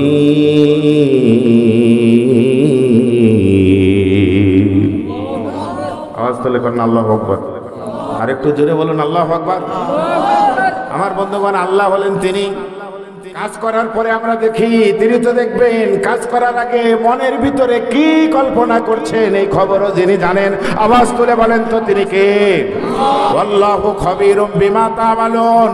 যুবক উত্তর দিচ্ছে, আমিরুল মুমিনিন, পালাতে পারতাম হত্যা করার পরে, কিন্তু পালাই নিয়ে জন্যই যে কেউ না দেখলেও ওই বিচারক দেখবেন, যে বিচারকের কাছে যেতে হবে সব তিনি দেখতেছেন। আমি যদি দুনিয়ায় গুনাহমুক্ত না হয়ে যেতে পারি রে, অপরাধ করে ফেলেছি, অপরাধের শাস্তি যদি দুনিয়াতে না নিই, জাহান্নামের কঠিন আযাব সইতে পারবো না।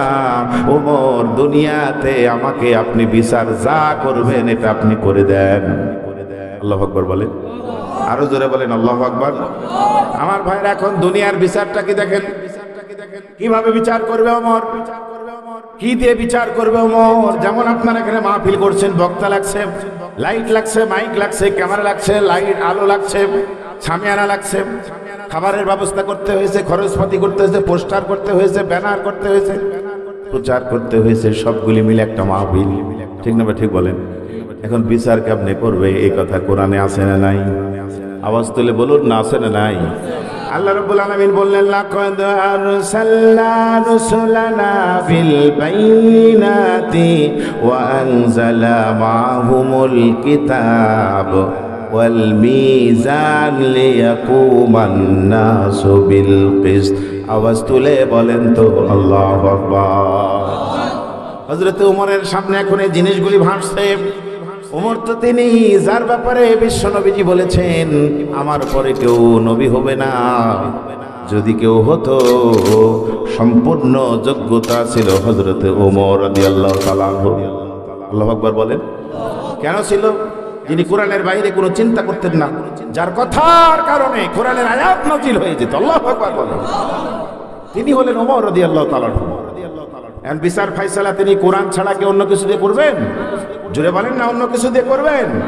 আমার বন্ধুগণ, এখানে আল্লাহ রাব্বুল আলামিন বললেন রাসূলকে সুস্পষ্ট কিতাব দিয়ে পাঠানো হয়েছে, যে কোরআনের হলো কিতাব, এর ভিতরে বিচার ফায়সালা কেমনে হবে সব করা হয়েছে। ওয়াল মিজান, দাঁড়ি পাল্লা। মিজান মানে কি? জোরে বলুন, আওয়াজ তুলে বলুন। এগুলি দেওয়া হলো লিয়াকুমান নাসু বিল কিসতি, যাতে করে মানুষের ভিতরে ইনসাফ, আদল, ন্যায় বিচার প্রতিষ্ঠা করতে পারো। জোরে কোন সুবহানাল্লাহ। আরে ভাই, ওজন করার জন্য দাঁড়ি পাল্লা লাগে, লাগে না? লাগে না? একদিকে বাটফারা আর একদিকে মাল। কিয়ামতের ময়দানে মিজান থাকবে, একদিকে সওয়াব আর একদিকে নেকি। কোনটা বেশি সেটা আপনার কাজে লাগবে। চিৎকার মেরে বলেন ঠিক না ঠিক? ভালো করে শোনেন। আমাকে আসতেই অনেকে বলছে হুজুর রাজনীতির কোনো কথা বলেন। আমি আগে বলেছি আমি অপরাজনীতির কথা বলবো, রাজনীতিরই কথা বলবো। আজকে মাশাআল্লাহ দুনিয়াতে কত মার্কা, মার্কার অভাব নাই। আস্তে মার্কা, হাতুর মার্কা, মশাল মার্কা, বলেন কথা ঠিক না ঠিক? দুনিয়ার সব মার্কা সে হাজির, কিন্তু দাড়ি পাল্লা নাই। একটা ভাবে ঠিক বলতেছেন না, ভয় করতেছেন নাকি? আমি কোরআন থেকে কথা বলছি, কোনো দলের নয়। সব মার্কা আজকে আছে, কিন্তু দাড়ি পাল্লা রাখা হয়নি। কলে বলেন ঠিক না ঠিক? কিন্তু কিয়ামতের ময়দানে সব মার্কা আউট হয়ে যাবে, একটাই মার্কা থাকবে, ওটা হলো মিজান, দাড়ি পাল্লা। ইকরা কিতাবাকা কাফা বিনাফসিকা আল-ইয়াওমা আলাইকা হাসিবা। আপনি কি আমল করেছেন আপনার গলায় লটকানো থাকবে। আপনি পড়েন, আপনার আমল নাম ওজন করা হবে, ওর নাম হলো মিজান। জোরে বলেন কথা ঠিক না ঠিক? ভালো করে মিলান। আসলে লোকজন থাকলে, মাঠ ভালো হলে খেলা দিতে ইচ্ছে করে, কষ্ট করে খেলতে, বুঝতেছেন? কষ্ট করে খেলতেছি, কারণ সেঞ্চুরি করার লোক কমপক্ষে হাফ সেঞ্চুরি যদি করতে না পারি, তাহলে পরে বলবো প্লেয়ার ভালো না। ঠিক না ঠিক? আমি কি শেষ করে দিব না আর কিছু বলবো? উঠে চলে গেলে বন্ধ হবে, আর আপনারা বসে থাকেন, আমি বলতেই থাকবো। ঠিক আছে তো ইনশাল্লাহ? শীতের রাত, বেশি রাত করবো না, অল্প সময়ের ভিতরে আমি আমার বক্তব্য ইনশাল্লাহ ক্লোজ করে দিব। তবে শিক্ষাটা একটু নেওয়ার জন্য চেষ্টা চালান, খুব কাজে লাগবে। তাহলে অন্তরের খবর, অন্তরের ভিতরে কি পরিকল্পনা করছে এটাও যিনি জানেন, ওই বিচারকের নাম কি? বিশ্বনবীজি চমৎকার করে উদাহরণ দিলেন এভাবে। অমাবস্যার কালো রাত, কুসকুসে কালো আধারের রাত, কালো পাথরের উপরে কালো পিঁপড়া কিভাবে হেঁটে যায়, কালো চোখ দিয়া কোন দিকে তাকায়, এটাও যিনি পরিদর্শন করেন, ওই মালিকের নাম কি? আহা, এগুলি যার কলিজার ভিতরে থাকবে, ওর আল্লাহর প্রতি ভয় আসবে না? আসবে না? ওমরকে বললেন, ওমর রে, আমি পালাতে পারতাম, কিন্তু পালায় যাব কোথায়? পালাবি কোথায়? রাস্তা আছে আল্লাহর সীমানার বাউন্ডারির বাহিরে, পালিয়ে যাওয়া যাবে ভাই? জোরে বলেন, পালিয়ে যাওয়া যাবে? কেউ কেউ পালানোর চেষ্টা করে, কানাডায় পালায়, দুবাই পালায়, ভারত পালায়, কিন্তু কোনো জায়গায় পালানোর সুযোগ নাই। আল্লাহ এমন লাঞ্ছিত বঞ্চিত করার ঘোষণা দিয়েছেন, বিশ্বাস না হলে তুমি কোনো সাহায্যকারী পাবে না। আগে অনেক কিছুই ছিল, নেতা ছিল, নেত্রী ছিল, পুলিশ ছিল। এক মাহিকে ডাকার জন্য দুনিয়ার সব প্রশাসন হাজির করবে, সে নিজে মুখ দিয়ে বলেছে। চিৎকার মেরে বলে ঠিক না ঠিক? এখন কেউ নাই, বড় রাস্তায় খালি উন্মুক্ত বাড়ায় দেখো, নাড্ডু তোমার মাথায় কত জুতার বাড়ি পড়ে। চিৎকার মেরে বলে ঠিক না ঠিক? এগুলি শিক্ষা নেন। সীমা লঙ্ঘনকারী হলে তার অবস্থাটা কি হতে পারে? আপনিও যে ভিতরে ভিতরে অপরাধ করেন নাই, মাথায় রাখবেন, কেউ জানে না, জানেন কে? এখনই তওবা করেন। এ যুবক বলছে, ওমর রে, আমি পালাবো কেমনে? আমার ভিতরে যে আল্লাহর ভয় ধরেছে, ওই আল্লাহ তো আমাকে দেখতেছেন আমি কি অপরাধ করে ফেলেছি। রাগের মাথায় পড়ে রাসূল নিষেধ করেছেন রাগ করতে, এই কাজটাই করে ফেলেছি। হে বিশ্ব নবীর যোগ্য উত্তরসূরি ওমর, আপনি বিচার করে দেন। হযরত ওমর রাদিয়াল্লাহু তাআলা এবার বললেন, তাহলে কোরআনের বিচার অনুযায়ী অন্যায় করে যদি মারো, তাহলে খুন কা বদলা খুন। তুমি খুন করেছো, এখন তোমাকে হত্যা দণ্ড, মৃত্যু দণ্ডটাই কোরআনের বিধান। জোরে বলেন আল্লাহু আকবার। কাসাস, এটাই তোমার জন্য বিধান। তুমি অন্যায় করে একজন মুসলমানকে হত্যা করেছো রাগ করে, এখন তোমার জন্য। কিন্তু আমরা তো ওইভাবে বাড়ি দিয়ে মারতে পারি না। বিচার কার্যালয় এখন তোমার জন্য ফাঁসি হবে। কি হবে? যদি কথা বলেন কি হবে? ফাঁসি হবে। সম্মানিত ভাইরা আমার, এখন ফাঁসি হবে, তুমি কি রাজি? বলে হ্যাঁ রাজি। কেন? বলে আমিরুল মুমিনিন, ফাঁসির যন্ত্রণার মধ্যে যদি আমার গুনাহ মাফ হয়ে যায় তাও শান্তি পাবো, দুনিয়ার এই কষ্টটা বড় নগণ্য, কিন্তু জাহান্নামে যদি যেতে হয়, আল্লাহ যদি রাগ করে থাকে, তাহলে ওই শাস্তি আমি সহ্য করতে পারবো না। ওমর রে, কোরআনের বিধান অনুযায়ী যা শাস্তি হয় এটা আমারে দাও। চিৎকার মেরে বলেন আল্লাহু আকবার। ওই যে কোরআনের বীজ ভিতরে আছে, দেখেন অপকর্ম করার পরেও কিভাবে ফিরে এসে ধৈর্যের সাথে এগুলি মোকাবেলা করার মাধ্যমে কিভাবে নিজেকে সফলকামীর জায়গায় নিয়ে আসতে পারেন। আপনারা একটু শুনতে থাকুন। কোরআনুল কারীমের বিজয় আগে 3.5 হাত বডির মধ্যে আনতে হবে। পারা যাবে? কথা বলেন, পারা যাবে?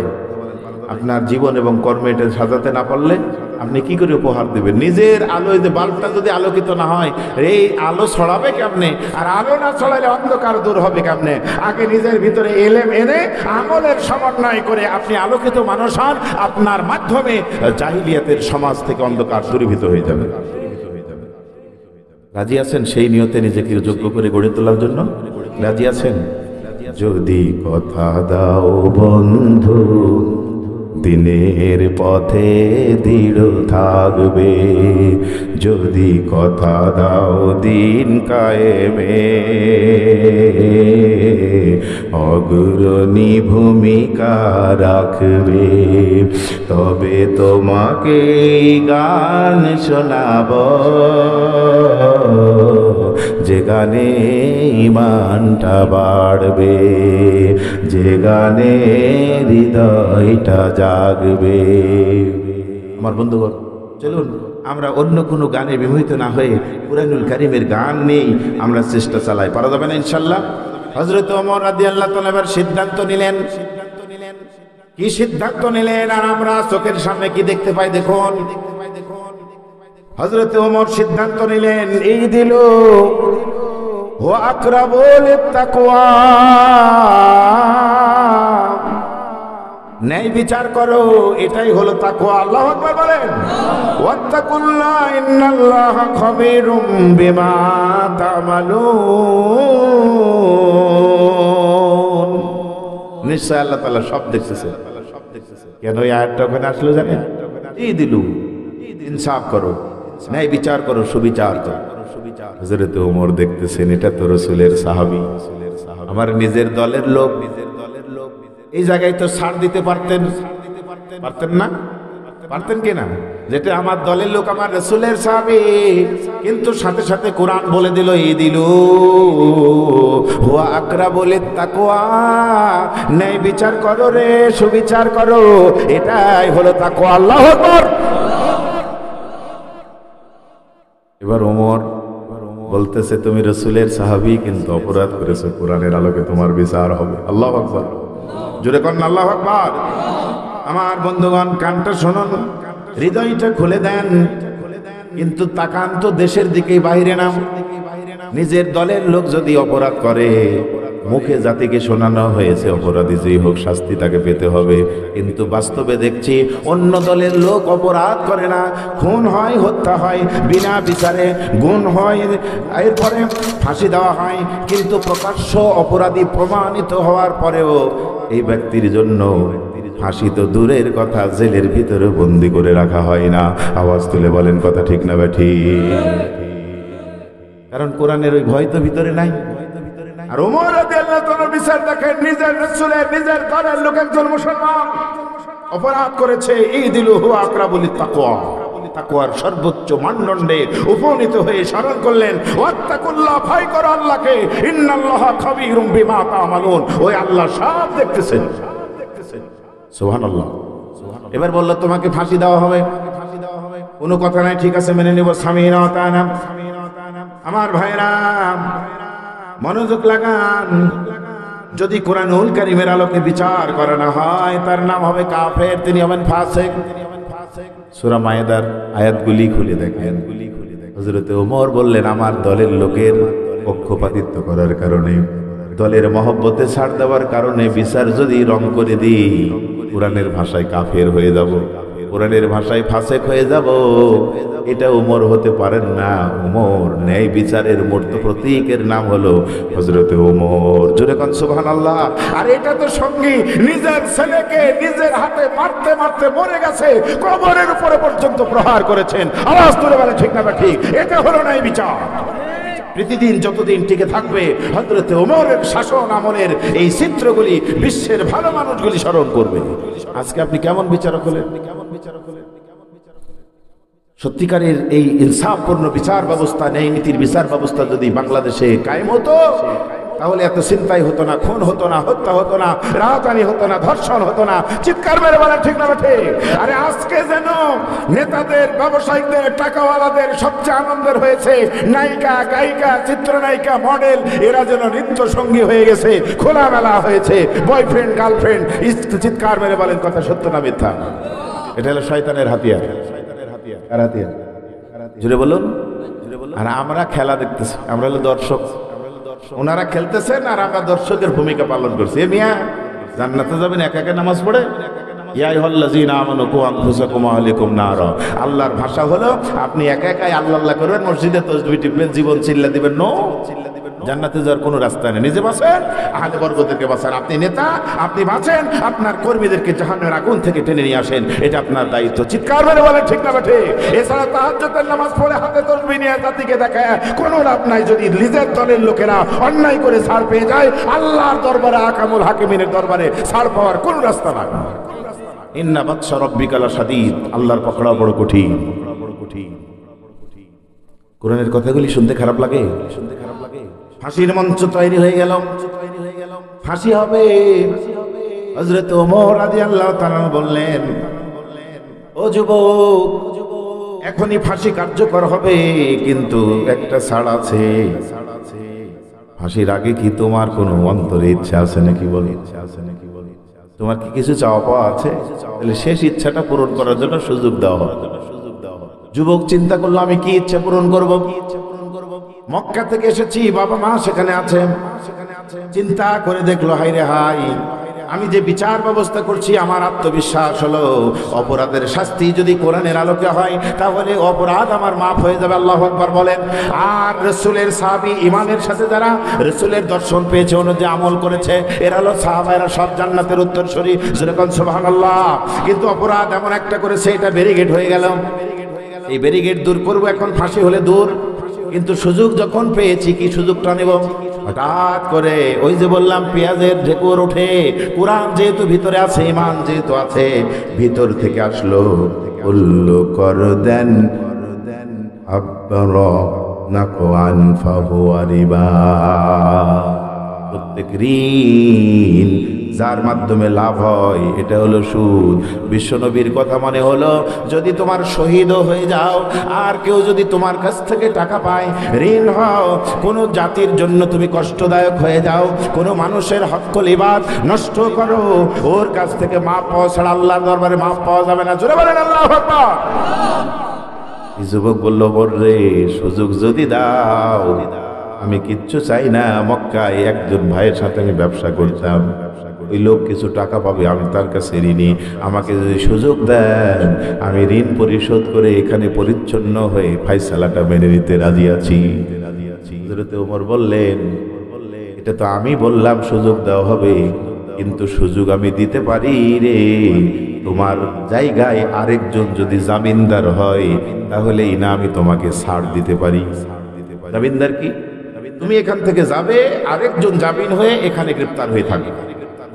তুমি ফিরে আসা না পর্যন্ত সেখানে থাকবে, নির্ধারিত একটা সময় থাকবে।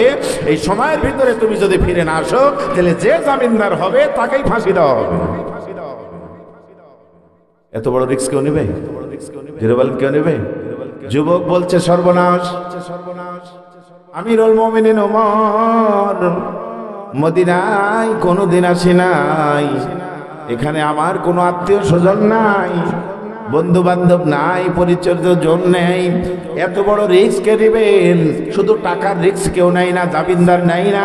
আমি চলে যাব, ফিরে যদি না আসি তাহলে তাকে ফাঁসির মঞ্চে ঝুলতে হবে। এত বড় রিস্ক তো কেউ নাই, আপনজন থাকলে না হতো। ওমর, এটা তো আমার দ্বারা সম্ভব নয়। তাহলে তোমাকে ফাঁসির রশিতে ঝুলতে হবে। হঠাৎ করে সামনে থেকে একজন লোক হাতটা তুলে বলল, আমিরুল মুমিনিন, আমি আল্লাহ রাসূলের যুবক সাহাবীর জামিনদার হয়ে যেতে চাই। আওয়াজ তুলে কন্যা সুবহানাল্লাহ, আওয়াজ তুলে বলতে হবে আল্লাহু আকবার। আমিরুল মুমিনিন ওমর বলছেন, কে তুমি রে? বুঝতে পারছো এখান থেকে মক্কা অনেক দূরে, মক্কায় ছেড়ে দিলে ফাঁসির আসামি কি আর ঘুরে আসবে নাকি?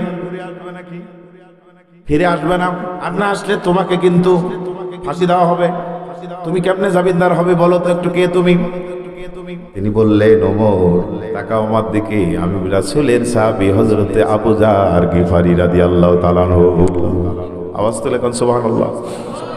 আবু যার গিফারি চোখের পানি ছেড়ে দিয়ে বলল, আমিরুল মুমিনিন, এটা আমার আত্মীয় হয় না, কিন্তু কোরআনুল কারীমের ভিতরে বলল, ইন্নামাল মুমিনুনা ইখওয়া ফাসলিহু বাইনা আখাওয়াইকুম ওয়াত্তাকুল্লাহ লাআল্লাকুম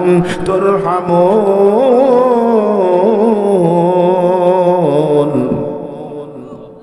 হে রাসূল, ইন্নামাল মুমিনুনা ইখওয়া, আমার বাড়ি রাজশাহীতে, মামুন ভাইয়ের বাড়ি কাপাসিয়ায়, চিনি না জানি না কেউ না, কিন্তু ইসলামের মুসলমান হিসেবে আমরা দুইজন ভাই, ঠিক না? বা ঠিক? আল্লাহ রাসূলের সাহাবী বলল, ওমর ওইটা কেউ না, কিন্তু যে একজন মুমিন আমার রাসূলের সাহাবী, আমি তার ভাই হিসেবে জামিনদার হয়ে গেলাম, আমাকে এখানে বেঁধে ফেলো, ওই লোকটাকে শেষ ইচ্ছা পূরণ করার জন্য ছেড়ে দাও। আল্লাহু আকবার বলেন না, আল্লাহু আকবার। ভাইরা আমার, যুবক চোখের পানি ছেড়ে দিই চিন্তা করলো যে এটা একটা সুযোগ পাইছি। সুযোগটা কি নিল? ঋণ মুক্ত হয়ে যেন আল্লাহর দরবারে পরিচ্ছন্ন হতে পারে। সুবহানাল্লাহি ওয়া বিহামদিহি। আর আমরা টাকা পাইলে তার কাছে ডেট ফেল করে পালায়া বাঁচতে পারলে বাঁচি। জোরে বলেন ঠিক না ঠিক? আরে ভাই বলেন তো, আবু যার গিফারিকে বলল, আচ্ছা তোমার ভিতরে কি ভয় নাই? এই লোকটা এত দূর মক্কায় চলে যাবে, আবার কি আসবে ফিরে? আবু যার গিফারি বলল, এই লোক মারার পরে এই শাস্তি নিজে হাতে নিতে চাই আল্লাহর ভয়ে, একে ছেড়ে দিলে আবার আসবে আল্লাহর ভয়ে, কখনো পালায়া যেতে পারবে না। সুবহানাল্লাহ, আলহামদুলিল্লাহ, আল্লাহু আকবার। এটা হলো ইসলাম। আল উলামা ওয়ারাসাতুল আমবিয়া, আলেমেরা নবীদের উত্তরসূরি। আরে চোর ডাকাত ঘুরে বেড়ায়, ওদেরকে চাই না, আর বড় বড় হুজুরদেরকে লোহার বেড়ি বাজে বাঁধে রেখেছে। আওয়াজ তুলে বলেন কথা ঠিক না ঠিক? বন্ধুরা আমার, যুবক এবার আবু যার গিফারি বন্দী হয়ে গেলেন, সবাই হতভম্ব চলে গেলেন। দিন ধার্য করা হলো, আজকে হলো সোমবার, আগামী শুক্রবার জুমার নামাজের পরে খোলা ময়দানে ফাঁসি দেওয়া হবে। এই শুক্রবারে জুমার নামাজের আগে তোমাকে আসতে হবে। পার্থক্য দেখুন, সৌদি আরবে কোরআনের বিচার হয় মুসলমানদের সামনে প্রকাশ্য দিবালোকে রাজপথে, আর আমাদের দেশে ফাঁসি দেওয়া হয় রাত্রি 12টার পরে গোপনে। কারণ এই ফাঁসি তো সঠিক নয়, আর ওটা অরিজিনাল কোরআনের বিচার বলে মুমিনদের সামনে ফাঁসি দেওয়া হয়। বড় ভাই, কোরআনের কথা শুনতে খারাপ লাগে? উঠে চলে যাবেন? কলিজাটা শিখতে হবে, বাস্তবসম্মত কথা বলছে। আমি ইচ্ছে করলে টেবিল বাড়িয়ে সেই বক্তব্য দিতেও জানি। কিছু ঘটনা শুরু করব, আপনারা টেরই পাবেন না টাইম কিভাবে চলে গেছে। কিন্তু কোরআনের জীবন, বাস্তব জীবনের কথাগুলি শুনুন। একজন জান্নাতি মানুষের কথা শুনুন, অপরাধ হওয়ার পরেও কিভাবে অপরাধ থেকে মুক্ত হয়ে ধৈর্যের সাথে মোকাবেলা করে। আমার বন্ধুগণ, উলাইকা হুমুল মুফলিহুন লাআল্লাকুম তুফলিহুন। আওয়াজ তুলে কোন সুবহানাল্লাহ। ওয়াত্তাকুল্লাহ লাআল্লাকুম তুরহামুন। আল্লাহর ভয় কলিজায় আনো, তোমাদের প্রতি রহম করা হবে। ওয়াত্তাকুল্লাহ লাআল্লাকুম তুফলিহুন। আল্লাহর ভয় কলিজায় আনো, তোমাদের বিজয় দেওয়া হবে। বিজয়ের মাসে প্রকৃত বিজয় কেমনে আনে শুনুন। দুনিয়ার যেটা বিজয়, এটা কিন্তু বিজয় হয়নি।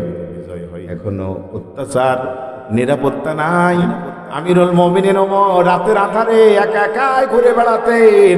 আর আমার দেশের এমপি প্রধানমন্ত্রী তো অনেক বড় ব্যাপার, একজন এমপি ও পুলিশ ছাড়া, দলের লোক ছাড়া রাতে তো দূরের কথা দিনের বেলা ঘুরতে পারে না।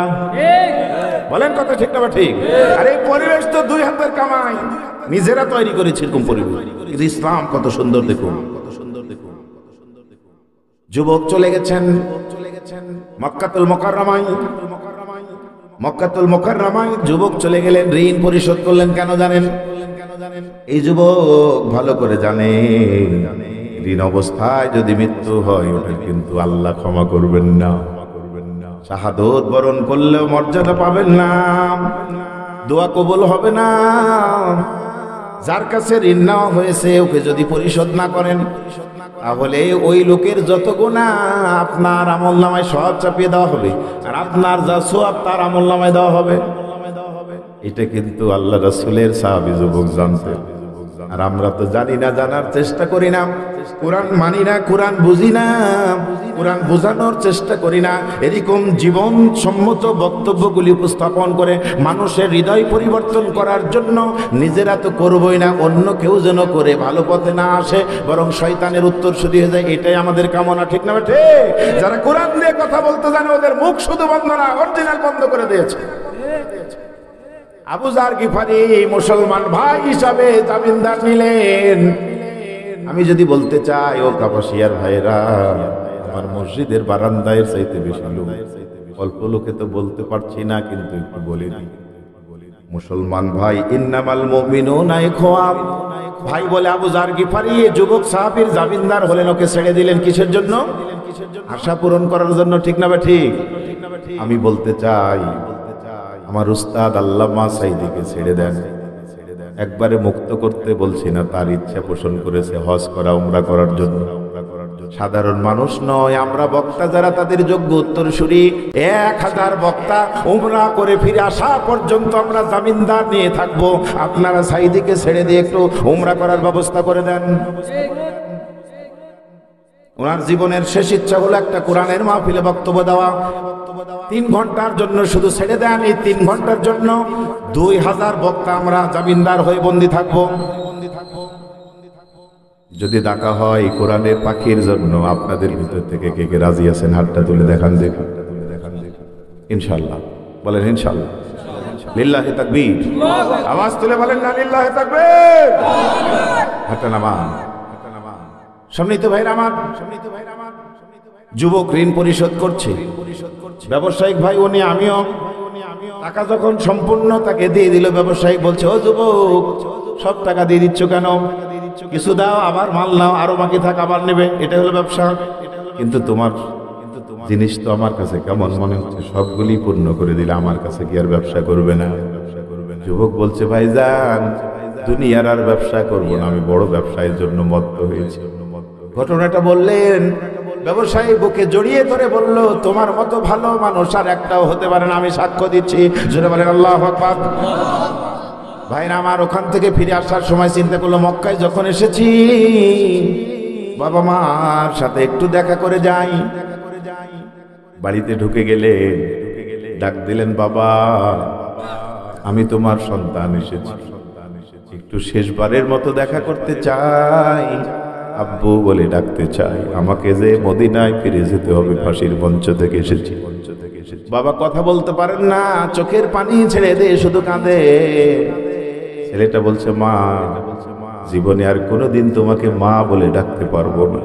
আমি যে আমিরুল মুমিনিন ওমরের দরবার থেকে অপরাধ করার পরে ফাঁসির কার্যকর হবে, তার আগে এই সুযোগটা পেয়ে আল্লাহ রাসূলের সাহাবী আবু যার গিফারিকে বন্দী করে রেখে এসেছি। মা একটু কি দেখা করে দোয়া করে দিবে?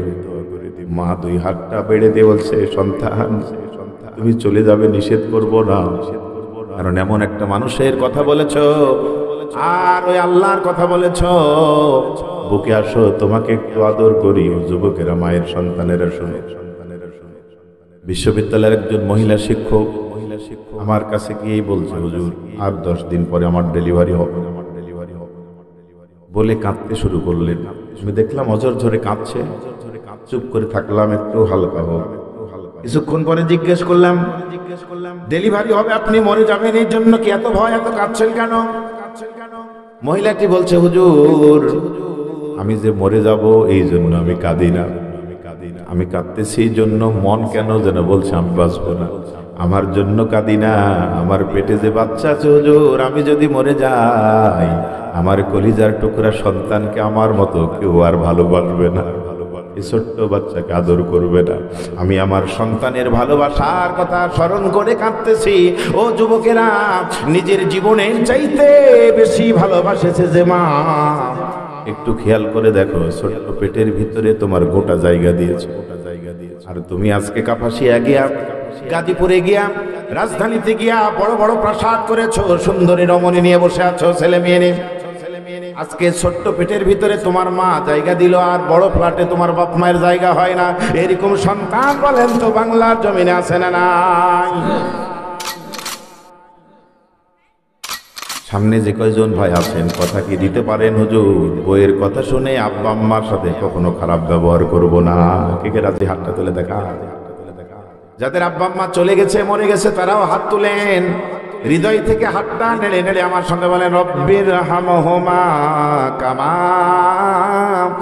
রাব্বায়ানি সগীরা। জোরে বলেন আমিন। বাবারে, আব্বা আম্মা খুশি তো আল্লাহ খুশি। আব্বা আম্মা বেজার, তোমার ইবাদত কবুল হবে না, দোয়াও কবুল হবে না। বাবা মার সাথে খারাপ আচরণ করা যাবে? যাবে না, যাবে না।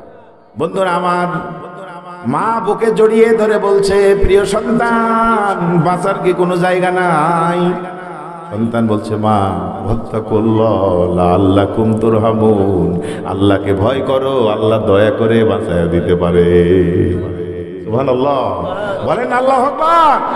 এ ভাই, বড় বিপদে পড়বেন, পড়েছেন, পড়তেও পারেন, আল্লাহর ভয় কলিজায় আনেন, আল্লাহর পথে দান করেন, সদকা করেন। অ্যান্টিবায়োটিক ওষুধ যেমন বড় রোগ নিরাময় করে দেয়, বিশ্ব নবীজি বললেন দান সদকা বড় বড় বালা মুসিবত থেকে মুক্ত করে দেয়। কোন আল্লাহু আকবার। মা তো ছেড়ে দিতে চায় না, ছেলেকে ফাঁসির মঞ্চে দিবে কেমন? জড়িয়ে ধরে বলছে, ছেলে রে, পরিত্রাণ পর কি কোনো জায়গা নাই? ছেলে বলছে, মা আল্লাহকে ভয় করো, ওয়াত্তাকুল্লাহ লাআল্লাকুম তুরহামুন, ভয় করো, হৃদয় আল্লাহর, আল্লাহ রহম করে ছেড়ে দিতে পারে। কোন আল্লাহু আকবার। চলে আসতেছেন ঘোড়া নিয়া, দ্রুত গতিতে আসতেছেন। কথা হলো জুমার নামাজের আগে আসতে হবে, কিন্তু টাইম পার হয়ে যাচ্ছে, জুমার নামাজ কমপ্লিট, এখনো যুবক ফিরে আসে না। আমার বন্ধুগণ, ঋণ পরিশোধ করতে আর মা যে ছাড়ে না, মাকে তো ধাক্কা মেরে ফেলেও আসতে পারে না, আল্লাহর ভয় দেখায় কোনো মতে আসতেছে, দেরি হয়ে গেল। জুমার নামাজ পড়ার পরে যারা মক্কা মদিনায় গেছেন, বিশ্ব নবীজি রোজায় যে দিক দিয়ে যাবেন, এটা বাবু সালাম গেট। বাবু সালামের গেটের অপোজিটে 2 টাকা 3টা মসজিদ দেখা যায়, মসজিদ আবু বকর, মসজিদে আলী, মসজিদে গামামা। বাবু সালাম গেটের সামনে ফাঁকা জায়গা আছে, এই জায়গায় বিচার কার্য পরিচালনা হয়। আমার বন্ধুগণ, ভালো করে খেয়াল করুন, লক্ষ্য করুন, মসজিদে নববীর জুমার নামাজ শেষ। হযরত ওমর রাদিয়াল্লাহু তাআলা আনহু এবার যে প্রকাশ্যভাবে ফাঁসি কার্যকর করবেন, ওই সেই জায়গায় আবু যার গিফারিকে বলছে, আবু যার গিফারি, লক্ষ্য কি করেছো? যুবকটা তো ফিরে আসেনি, কিন্তু টাইম যে পার হয়ে যাচ্ছে, এখন তোমাকেই ফাঁসির মঞ্চে দাঁড়াতে হবে, তোমার বক্তব্য কি? আবু যার গিফারি বলছে, মুসলমানেরা কখনো ওয়াদা নষ্ট করে না। আল্লাহু আকবার বলে। ও ফাঁসির মঞ্চে বরণ করতে রাজি, কিন্তু ঈমান হারাতে রাজি নয়। কথা বলেন, কথা বলেন। তিনি বলছেন যে আমি মুসলমান, আমি আল্লাহকে ভয় করি, যা বলেছি তাই হবে। আপনি যদি মনে করেন এখন ফাঁসি দিবেন, দিয়ে দেন। পুরো রেডি, পুরো প্রস্তুতি কমপ্লিট, ফাঁসির অর্ডার হয়ে যাবে, রশি টানবে। এমন টাইমে দেখা গেল খটখট করে ঘোড়ার আওয়াজ শোনা যায়। 2 জন সাহাবী বললেন, আমিরুল মুমিনিন, থামেন, কিসের আওয়াজ পাওয়া যাচ্ছে? তাকিয়ে দেখে একটা ঘোড়া আসছে, বালি উঠতে উঠতে এত দ্রুত গতিতে আসছে। থেমে গেলেন, চিনতে পারলেন না, কিন্তু দেখলেন সেই যুবক এসে হাজির। সবাই তো অবাক, কেমন যুবক রে, তোমার ফাঁসি কার্যকর হবে, তোমাকে ছেড়ে দেওয়ার পরেও 450 মাইল দূরে থেকে আবার তুমি ফিরে এসেছো। ভয়টা কার কলিজায়? জোরে বলেন কার? যুবক বলল আমি পুরো কমপ্লিট। ছেড়ে দাও আবু যার গিফারিকে, আমাকে মঞ্চে তুলে দাও। কান আল্লাহু আকবার। মঞ্চে তুলেছে।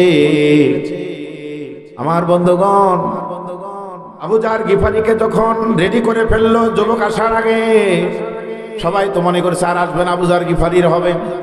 সামনে থেকে দুইজন সাহেব বলছে, আমিরুল মুমিনিন আপনি কি জানেন কাকে ফাঁসি দিবেন? আমিরুল মুমিনিন, আমার বাড়িতে খাবার নাই, ছেলে কাঁদে, মেয়ে কাঁদে, আমিও কাঁদি, কিন্তু হঠাৎ করে এমন একটা সুর কানে আসে, আমি আস্তে আস্তে করে আবু যার গিফারির বাড়ির পাশে চলে আসি। আমার বউ আসে, আমার ছেলে আসে, আমার মেয়ে আসে।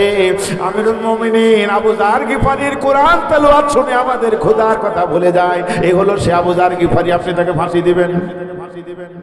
আমিও বলতে চাই, যার কণ্ঠের কোরআনের আওয়াজ শোনার জন্য বিশ্ববাসী পাগল, চোর ডাকাত ঘুরে বেড়ায় আর ভালো মানুষকে বন্দি করে রাখবেন, আপনার বিবেকে কি বাধা লাগে না? আমিরুল মুমিনিন বললেন, দেখো কি করব, কিচ্ছু করার নাই। হঠাৎ করে যুবকটা হাজির, ছেড়ে দিলেন, বসে গেলেন ওপরে।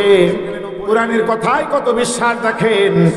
কোরআনুল কারীম বললাম, আসলিহু বাইনা আখাইকুম ওয়াত্তাকুল্লাহ লাআল্লাকুম তুরহামুন। মাকে বললাম, আরে কেঁদো না, আল্লাহর ভয় করো, আল্লাহ দয়া করতে পারেন, রহম করতে পারেন। চেয়ারে বসে আছে, রেডি হলো, ফাঁসি তৈরি হবে। এবার বাদী যেই ছোট্ট দুটা সন্তান আছে, দৌড়ে এসে আমিরুল মুমিনের দিকে হাতটা উঁচু করে বলল, আমিরুল মুমিনিন এই যুবককে ফাঁসি দিয়েন না, আমাদের কোনো অভিযোগ নাই, অভিযোগ তুলে নিলাম। আমি আজকে থেকে এই লোকটাকে ভাই করে নিলাম।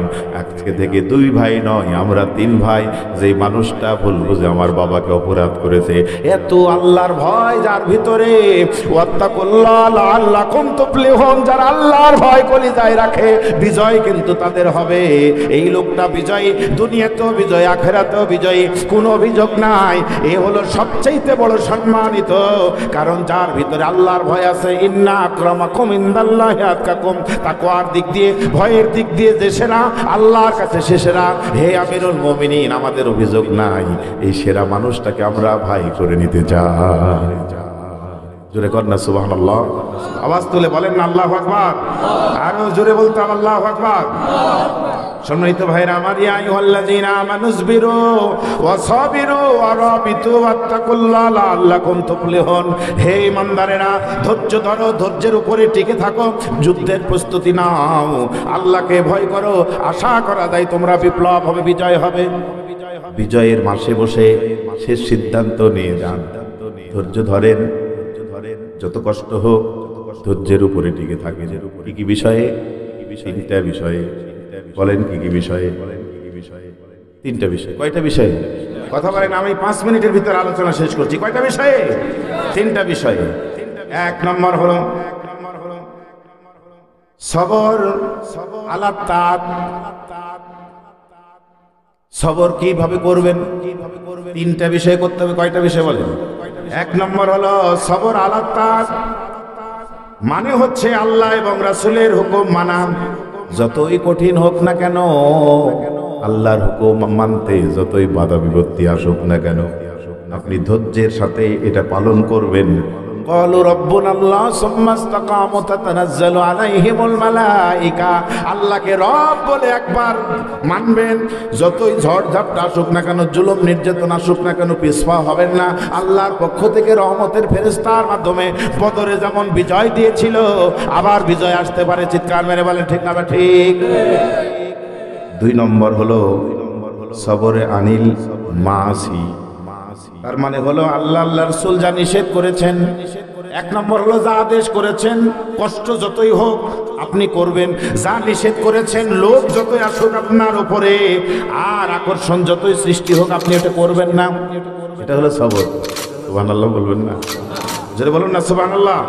তিন নম্বর হলো সবর আলাল মাসায়েব, মানে বিপদ আপদ, মুসিবত, রোগ শোক, করোনা, গজব যা আসুক না, ধৈর্য ধরবেন। ডাকবেন কাকে? এই যে সবরে মাহফল ফটে, এই তিনটা বিষয়ে যদি ধৈর্য ধরতে পারেন, লাআল্লাকুম তুফলিহুন, প্রকৃত বিজয় আপনার হবে। যারা বিজয় হয় খেলাধুলায় বলেন তো পুরস্কার পাওয়া যায় কিনা? এই যুবকেরা, মুরব্বীরা, মা বোনেরা, সবচাইতে বড় বিজয়ের পুরস্কার হলো কিয়ামত আল্লাহর দিদার। জোরে বলেন ঠিক না বা ঠিক? তারা এই দিদার পাবে। কারা পাবে? যারা ধৈর্যের উপরে প্রতিযোগিতার মাধ্যমে থাকবে, অরবিত সংগ্রাম করার জন্য প্রস্তুত থাকবে, রাষ্ট্রের নিরাপত্তার জন্য যুদ্ধ হবে না এটা জানে, তারপরে প্রিপারেশন নিয়ে থাকবে। আর যুদ্ধ যদি শুরু হয় শিশু নারীদেরকে দূরে সরে দেবে, নিজে মোকাবেলা করবে। ও ভাইরা, ইসলামের জন্য প্রস্তুত থাকেন। ডাক আসতে পারে যেদিন, বাতিলের মোকাবেলা করে ইসলামের বিজয় ছিনিয়ে আনতে হবে, প্রকৃত বিজয় আনতে হবে। আমার ভাইরা, আগামী দিনে যদি ওলামায়ে কেরাম ডাক দেয়, মানব রচিত বিধান বাদ দিয়ে ওহির বিধান বাংলায় প্রতিষ্ঠিত করতে হবে। শাহাদতের তামান্না নিয়া ময়দানে ঝেঁপে বাতিল উৎখাত করে ইসলামের বিজয় পতাকা উড্ডীন করাতে কে কে রাজি আছেন? দুই হাত তুলে আল্লাহকে দেখান। লিল্লাহি তাকবীর। আরো জোরে বলেন না লিল্লাহি তাকবীর। আল্লাহ কবুল করুক, বলেন আমিন। আরো জোরে বলেন আল্লাহুম্মা আমিন। প্রিয় মা বোনেরা, স্বামী আপনার যেটাই হোক, আলো বাইটা অসচ্ছল অসুন্দর ওরে রাজি খুশি করেন, অন্যদিকে তাকায়েন না, পরকীয়া করিয়েন না, স্বামীটারই ভালোবাসেন। যখন জান্নাত দেওয়া হবে সূরা ওয়াকিয়া পড়ে দেখেন, আপনার কালো স্বামী কালো থাকবে না, অসচ্ছল স্বামী অসচ্ছল থাকবে না, বাইটের স্বামী বাইটে থাকবে না। 30 থেকে 35 বছরের গোল্ডেন প্লাসের যুবক এরকম দাড়ি বসে থাকবে না, নামাজও লাগবে না। সুবহানাল্লাহ। এত সুন্দর রমণী নায়ক নায়িকা করে আপনাদের জান্নাতে দেওয়া হবে। আর এর দিকে তাকে মনটা খারাপ করেন না। যেটা পাইছেন আল্লাহকে সাক্ষী রেখে কবুল বলেছেন, ওরে খুশি করেন, আমানতদারিতার সাথে ঠিক রাখেন। দোয়া করেন, দোয়া করেন আল্লাহর দরবারে সকলে, আল্লাহ এমন পরিবার আর ছেলে মেয়ে দাও যাতে হৃদয়টা প্রশান্তি হয়ে যায়। আরে আরে আজকে যার যত ক্ষমতা, যার যত অস্ত্র, যত পাওয়ার আমরা ভালো করে তলিয়ে দেখতেছি, সে তত বিপদে আছে, সে তত নারী নিয়ে মত্ত করছে। চিৎকার মেরে বলেন ঠিক না বেঠিক? আখ খেতে ছাগল বন্দি, জলে বন্দি মাছ, মাহির প্রেমে টাকলো বন্দি, গোমর হলো ফাঁস। সখী গো টাকলোর মন ভালো না। কথা বলে ঠিক না ঠিক? আরে খালি এক টাকলু না, ভালো করে তলা দেখেন, এরকম কত টাকলু এরকম কাজ করে বসে আছে। জোরে বলে ঠিক না ঠিক? আমার রাজশাহীর কথা বলি, এক পুলিশ অফিসারের বউ রাতে দিনের বেলায় বিকেলে শুয়ে আছে, ও অস্ত্র নিয়ে এসে তার স্বামীর অস্ত্রটা কেটে দিয়েছে, গোটায় শরীর থেকে আলাদা করে ফেলেছে। ওকে মেডিকেলে নিয়ে বাঁচানোর চেষ্টা করা হচ্ছে। পরে বউকে এসে বলছে, কি ঘটনা? স্বামীকে মানুষ মহব্বত করে, আর যেটা তোমার জন্য বড় নিয়ামত সেটাই শরীর থেকে কেটে আলাদা করলে কেন? মহিলাটি বলছে, আমার এই পুলিশ অফিসার স্বামী এত ব্যর্থ যে এক এক দিন এক এক মহিলা এসে ফুর্তি করে, আমি সহ্য করতে না পেরে তার ফুর্তি করার হাইতারটাই কেটে ফেলেছি। ভালো করে খেয়াল করেন, শুধু ওই কাইটে ফেলেছে ওইটাই শুধু না, এরকম আরো অফিসার আছে। বলেন কথা ঠিক না ঠিক?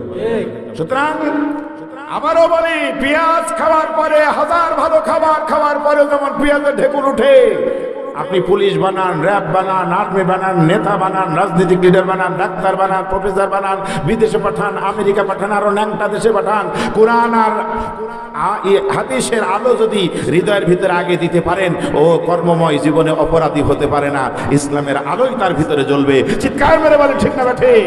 আজকের আমার এই যুবক ভাইদের আয়োজনের এই প্রোগ্রাম, কাপাসিয়ার এই প্রোগ্রাম, রুই ভইয়ারটেকের প্রোগ্রাম, আজকে সেই হাতছানি দিয়ে রাখছে যে আমরা এই বিজয় পেয়েছি আলহামদুলিল্লাহ। পাশাপাশি প্রকৃত বিজয় চাই, যেই বিজয়ের মাধ্যমে দুনিয়াতে শান্তি প্রতিষ্ঠিত হবে, আর জান্নাতে সবচেয়ে বড় পুরস্কার আল্লাহর দিদারে ধন্য হয়ে আমরা উপকৃত হব। আল্লাহ সুবহানাহু ওয়া তাআলা আমাদের জন্য কবুল করুন, বলেন আমিন।